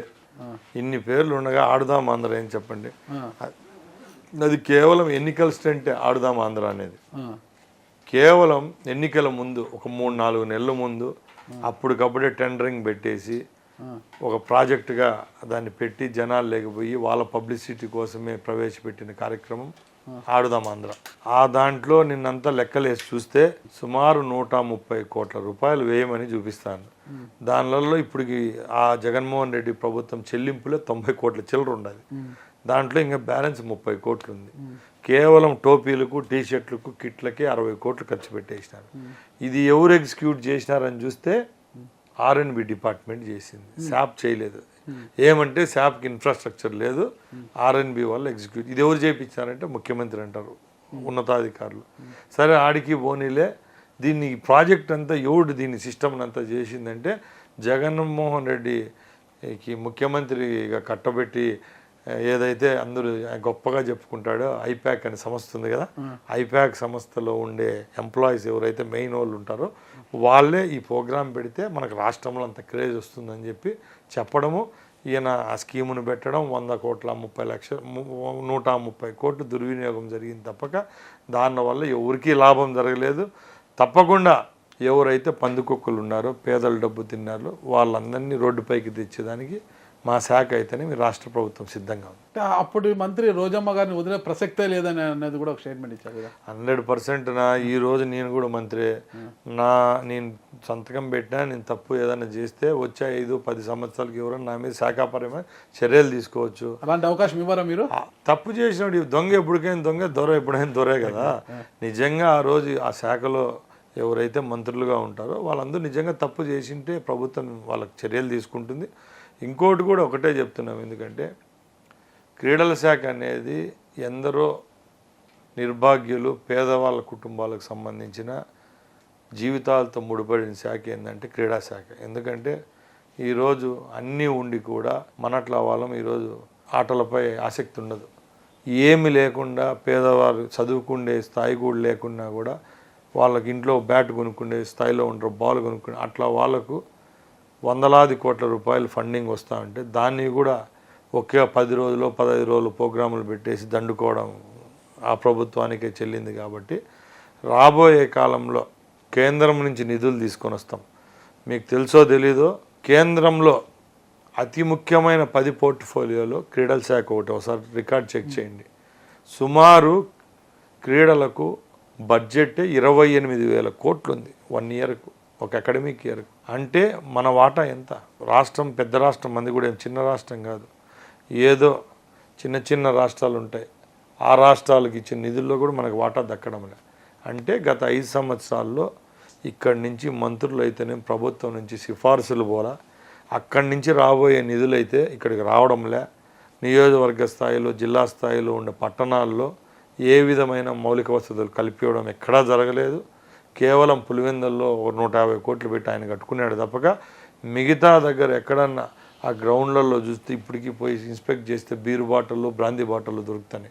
అసాంఘిక కార్యకలాపాలు ఎక్కడ జరుగుతున్నాయి అంటే ఈ గ్రౌండ్లు, ఈ నిలిచిపోయిన ఆడిటోరియంలో జరుగుతున్నాయి. కాబట్టి తప్పకుండా కేంద్రం నుంచి రావాల్సిన వాటా ఏదైతే మన రాష్ట్రానికి రావాలో క్రీడాపరంగా తీసుకొని వస్తాం. మన రాష్ట్రంలో అన్ని నియోజకవర్గాల్లో పేదలకు ఉపయోగపడే విధంగా జిమ్ములు అయితేనే, కోచింగ్ సిస్టమ్స్ ఎక్కడెక్కడ ఉంటాయి, ఏ ప్రాంతంలో ఏ విధమైన క్రీడ ఇష్టపడతారో ఆ విధమైన శిక్షణ ఇచ్చే విధంగా ఇండోర్ స్టేడియంస్, అవుట్డోర్ స్టేడియంస్, ట్రాకులు ఇవన్నీ రేపు 5 సంవత్సరాలు అభివృద్ధి చేసేదానికి క్రీడల శాఖ మంత్రిగా, ఒక యువకునిగా ఈ రాష్ట్రంలో ఉన్న క్రీడాకారులందరికీ భరోసా ఇస్తున్నా తప్పకుండా చేసి చూపిస్తే. రాయచోటి విషయానికి వచ్చేలకే, రాయచోట్లో ఇప్పుడు మీరు అన్నారు మేము సుగవాసి కూడా ఇప్పుడు కలిసే ఉన్నాం, అంత హ్యాపీగా ఉన్నామని. మరి ఎన్నికల్లో మీకు ఎంతో ఇంత సపోర్ట్ చేసి సుగవాసి కుటుంబానికి మీ సహకారం ఎలా ఉండబోతుంది? అన్న 100%. ఇంకా నేను మంత్రి అయినా ఇంకా నాకు ఇంతకంటే పెద్ద అవతారం లేదు, నాకేం ఆశ లేదు. చెప్తా అండి, అది నా విజయానికి ఎవరెవరైతే తోడ్పాటు అయింటారో వాళ్ళందరినీ నేను బాగా చూసుకుంటున్నా. మీరు వాళ్ళని కూడా అడగచ్చు. నా విజయంలో ఎవరైతే కీలక పాత్ర వహించారో వాళ్ళందరినీ కూడా ఈ 40-50 రోజుల్లో మా నాయకుల దగ్గరికి తీసుకొని పోవడం జరిగింది. నాకు ఏ విధమైన గర్వం లేదు. ఎన్ఓసి సర్టిఫికెట్ ఇచ్చేసిన వాళ్ళకి ఎవరికి ఏం చేసినా కూడా నేను హ్యాపీగా స్వీకరిస్తాను. ముందు చెప్పినట్టు ఇంతకంటే డిమోషన్ ఉంటుంది కానీ ప్రమోషన్ ఉండదు నాకు. అందుకు నేను చెప్తాను ఏంటంటే నా లక్ష్యం రాయచోట్లో అభివృద్ధి చేసి చూపించాలా. ఎక్కడ పడినానో అక్కడే నిలబడి చూపించా, ఎక్కడ పోగొట్టుకున్నారు అక్కడే ఎక్కడ నేనంట ఎప్పుడు మీటింగ్లో కింద పడిన కాడ లేచి చూపేవాళ్ళ. అట్లా నిలిచిన. దీని అంతటికీ కారణమైన మన రాయచోటి నియోజకవర్గ ప్రజలు రేపు వచ్చే 5 సంవత్సరాల్లో నామినేషన్ వేసి ఊర్లో కాదు హైదరాబాద్లో కూర్చొని గెలిచే స్థితికి తీసుకొని వస్తారు రాయచోటిలో. ఎందుకంటే నిన్న జరిగిన ఎలక్షన్లలో కూడా మీరే చెప్పారు మరో పులివెందులు అన్నారు. అలాంటి నియోజకవర్గాల్లో అందరూ ముక్కిపోయిన వేలు వేసే విధంగా గెలిచి చూపించిన. నా గురించి మీకు బాగా తెలుసు. మాటలు చెప్పడంగా చేతులతో చేసి చూపిస్తాం. నేను అందరినీ ఒకటే విన్నవించుకుంటున్నా, నాకు ఎవరైతే అవకాశం కల్పించారో ఆ కుటుంబానికి రుణపడి ఉండా. నెక్స్ట్ నేను మంత్రి అయినా ఇంక పైన కాలేను కాబట్టి తప్పకుండా రాబోయే కాలంలో నారా లోకేష్ బాబు గారిని ఈ రాష్ట్ర ముఖ్యమంత్రిగా చూసేదానికి ఈ రాష్ట్ర ప్రజలందరూ దీవించల్లా. ఆ రోజు కోసం వేచి చూడాలని కోరుకుంటూ సెలవు తీసుకుంటున్నా. ఒక ప్రశ్న, మీ గత మాజీ ఎమ్మెల్యే శ్రీకాంత్ రెడ్డి గారు చెప్పుకోవడానికి నేను రాయచోటి జిల్లా కేంద్రంగా చేయగలిగానని ఒకటి ఉంది. అదే సరే ఈరోజు మీరు ఎమ్మెల్యే మంత్రి అయ్యారు కదా, రాయచోటిలో రాంప్రసాద్ రెడ్డి మార్కు ఇది అని చెప్పుకోవడానికి చేసే అభివృద్ధి ఏముంది ఫైనల్గా చెప్పండి. ఇప్పుడు శ్రీకాంత్ రెడ్డి విషయానికి వస్తే ఆయన రిజెక్టెడ్ పీస్. శ్రీకాంత్ రెడ్డిది అయిపోయింది, టర్మ్ అయిపోయింది. ఇంక ఆయన గురించి పెద్ద పట్టించుకోవద్దండి. శ్రీకాంత్ రెడ్డి చేసినాడని చెప్పో నేను చేయాలని కాదు, కానీ నాకు ఎవరైతే అవకాశం ఇచ్చి ఒక మనిషిగా నిలబెట్టినారో, ఒక ఎమ్మెల్యేని చేసి మంత్రి చేసినారు, ఆ ప్రజల యొక్క రుణము తీర్చుకునే టైం ఆసన్నమైంది. ఏదో జిల్లా చేసినామని చెప్పి ఈరోజు గొప్పలు చెప్పుకుంటున్నారు. ఒకసారి రాయచోటి ప్రజలు గ్రహించాలా, జిల్లా తెచ్చింది శ్రీకాంత్ రెడ్డి కాదు, జగన్మోహన్ రెడ్డి కాదు. మన ప్రాంతం భౌగోళికంగా ఇప్పుడు ఏర్పడ్డ అన్నమయ్య జిల్లాకు సెంటర్ పాయింట్గా ఉంది. ఈ పక్కల కోడూరు, రాజంపేట, ఆ పక్కల మదనపల్లి, తమ్మల్లపల్లి, పీలేరుకు సెంటర్లో ఉండడం, ప్రతి ఒక్క నియోజకవర్గానికి 50-60 కిలోమీటర్లు చుట్టూన మనది ఉండడంతోనే ఆ రోజు జిల్లా కేంద్రం చేసినారు. తప్పక ఇక్కడ ఎవడి మెహర్బానీ లేదు, ఎవడి గొప్పతనం లేదని మా రాయచూడి ప్రజలు గ్రహించాలి. First thing. రెండోది, జిల్లా కేంద్రం తెచ్చినామని మీరు చెప్పుకుంటున్నారు తప్పక ఈరోజు మీరు వైసీపీ ఆఫీస్కు అంత విలువైన భూమి ఇచ్చి 10 కోట్ల రూపాయలతో పెద్ద ప్యాలెస్ కట్టినారే, ఎక్కడికి పోయింది మీ బుద్ధి? ఎక్కడైనా ఒక పర్మనెంట్ స్ట్రక్చర్ అనేది కట్టిన పాపాన్ని పోయినారా రాయచోట్లో? ఆ రోజు పాలిటెక్నిక్ కాలేజీలు, మహిళా కాలేజీలు కేటాయించి ఆ రోజు చంద్రబాబు నాయుడు గారి ప్రభుత్వంలో ఏర్పాటైన భవనాలను ఇంతో అంత డబ్బులు పెట్టి రిపేర్ చేసి కలెక్టరేటు, ఎస్పీ బంగ్లాగా వాడుకుంటున్నారు. తప్పక మీరు జిల్లా అయిన తర్వాత ఏం చేసినారు చెప్పండి అని అడుగుతున్నా. 80 రూపాయల భోజనం 120 రూపాయలు చేసినారు, 50 రూపాయల ఆటో 100 రూపాయలు అయింది, 5,000 రూపాయలు అద్దెళ్ళు వచ్చి 15,000 అయింది, 10,000 రూపాయలు ట్యాక్స్ కట్టేవాడు ఈరోజు 70,000 కడతాండి. తప్పక మనుషుల యొక్క, ప్రజల యొక్క జీవన ప్రమాణాల్లో మార్పు ఏమైనా తెచ్చారా? అభివృద్ధి అంటే ఏంది? మీరు అభివృద్ధి అంటే డెవలప్మెంట్ చేసిన తర్వాత ఏదైనా ఇన్స్టిట్యూషన్స్ తేవాలా, అక్కడ ఏదన్నా ఒక సిస్టమ్ డెవలప్ చేసిన తర్వాత పన్నులు కలెక్ట్ చేయాలి. ఈరోజు కేవలం అని జిల్లా పేరు పెట్టేసి అన్ని రేట్లు పెంచేసినారు. ఇంకా ఇంతో అంత మీలాంటి వాళ్ళు అడగచ్చు, రాయచోట్లో హోటళ్ళు వచ్చినాయి, సెలూన్లు వచ్చినాయి అనొచ్చు. జిల్లా అయింది కాబట్టి ఎవరో ప్రైవేట్ ఎంటర్ప్రైనర్లు వచ్చి అక్కడ లాడ్జ్లు కట్టుకున్నారు.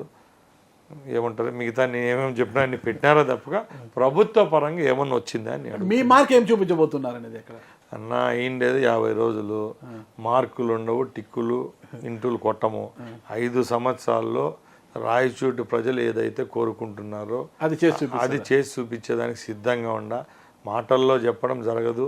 మీకు గత 8 సంవత్సరాల ముందు నేను మీకు ఇంటర్వ్యూలో ఒకటే చెప్పా.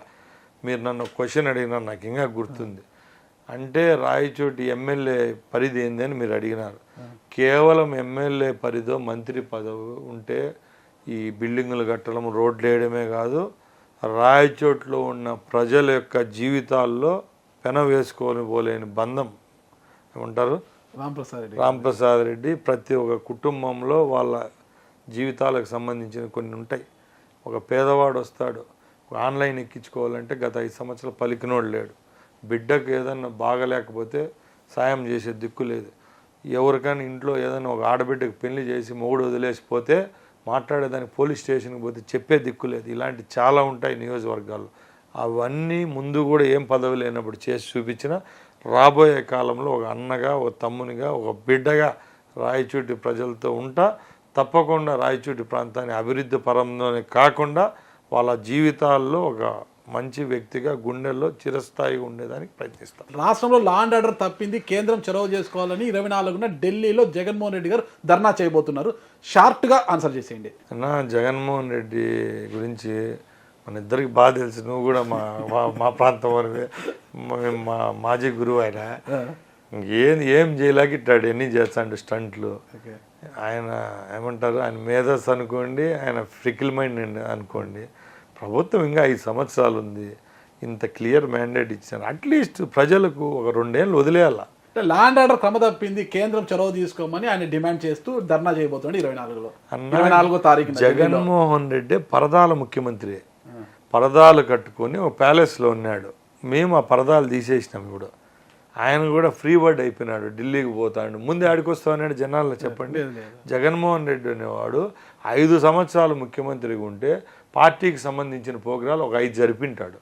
ఇప్పుడు చూడండి, వైసీపీ కార్యకర్తలకు శుభదినం. జగన్మోహన్ రెడ్డి ముఖమే చూడాలి 5 సంవత్సరాలు. ఈరోజు చిన్న కార్యకర్త పోయి కూడా జగన్ కలుపుతాడు. అంటే అవకాశం ఎందుకు ఇచ్చినారు? అవకాశం మీరు కల్పించారు, మేము కల్పించినాము. ఎవరికైనా మేడపై నేను చూస్తే అందరూ చిన్న కనపడతారంట. ఈరోజు జగన్మోహన్ రెడ్డి కిందికి వచ్చి చూస్తే ప్రజల యొక్క కష్టాలు నష్టాలు తెలుస్తాయి. కాబట్టి ఇప్పటికైనా నేను ఒక కామన్ మ్యాన్గా ఒకటే అడుగుతున్నా, నీకు చిత్తశుద్ధి అనేది ఉంటే నువ్వు ఆ రోజు పాదయాత్ర చేసి ముఖ్యమంత్రి అయినాను మీ వాళ్ళంతా చెప్పుకుంటారు. ఈరోజు కూడా నిజాయితీగా అసెంబ్లీలో ఉండి ప్రతిపక్ష పాత్ర వహించు. నీకు ప్రతిపక్ష హోదానే లేదు, అయినా కూడా ప్రతిపక్షం అంటే ఏంటి, దాంట్లో ఉండే లాభ నష్టాలు ఏంటి, కష్ట సుఖాలు ఏంటి అని నువ్వు అది వహించకుండా ఈరోజు అసెంబ్లీ పెడితే ఫస్ట్ 10 నిమిషాలు వచ్చేసి ప్లే కార్డ్స్ తెచ్చి గవర్నర్ తీర్మానాలు చించేసి ఆడ బారేసి నువ్వు ఢిల్లీ పోయేదానికి చిల్లర పనులు చేసిపోవడం చాలా తప్పు. నీకు ఈ యొక్క తీర్పు ఇచ్చింది ఎవరో కాదు, రాష్ట్ర ప్రజలే. ఇదే రాష్ట్ర ప్రజలు నీకు 5 ఏళ్ళు నీకు ఇచ్చారు. ఆ రోజు గొప్ప ప్రజలు, ఈరోజు తప్పుడోళ్ళు ఏం కాదు కదా.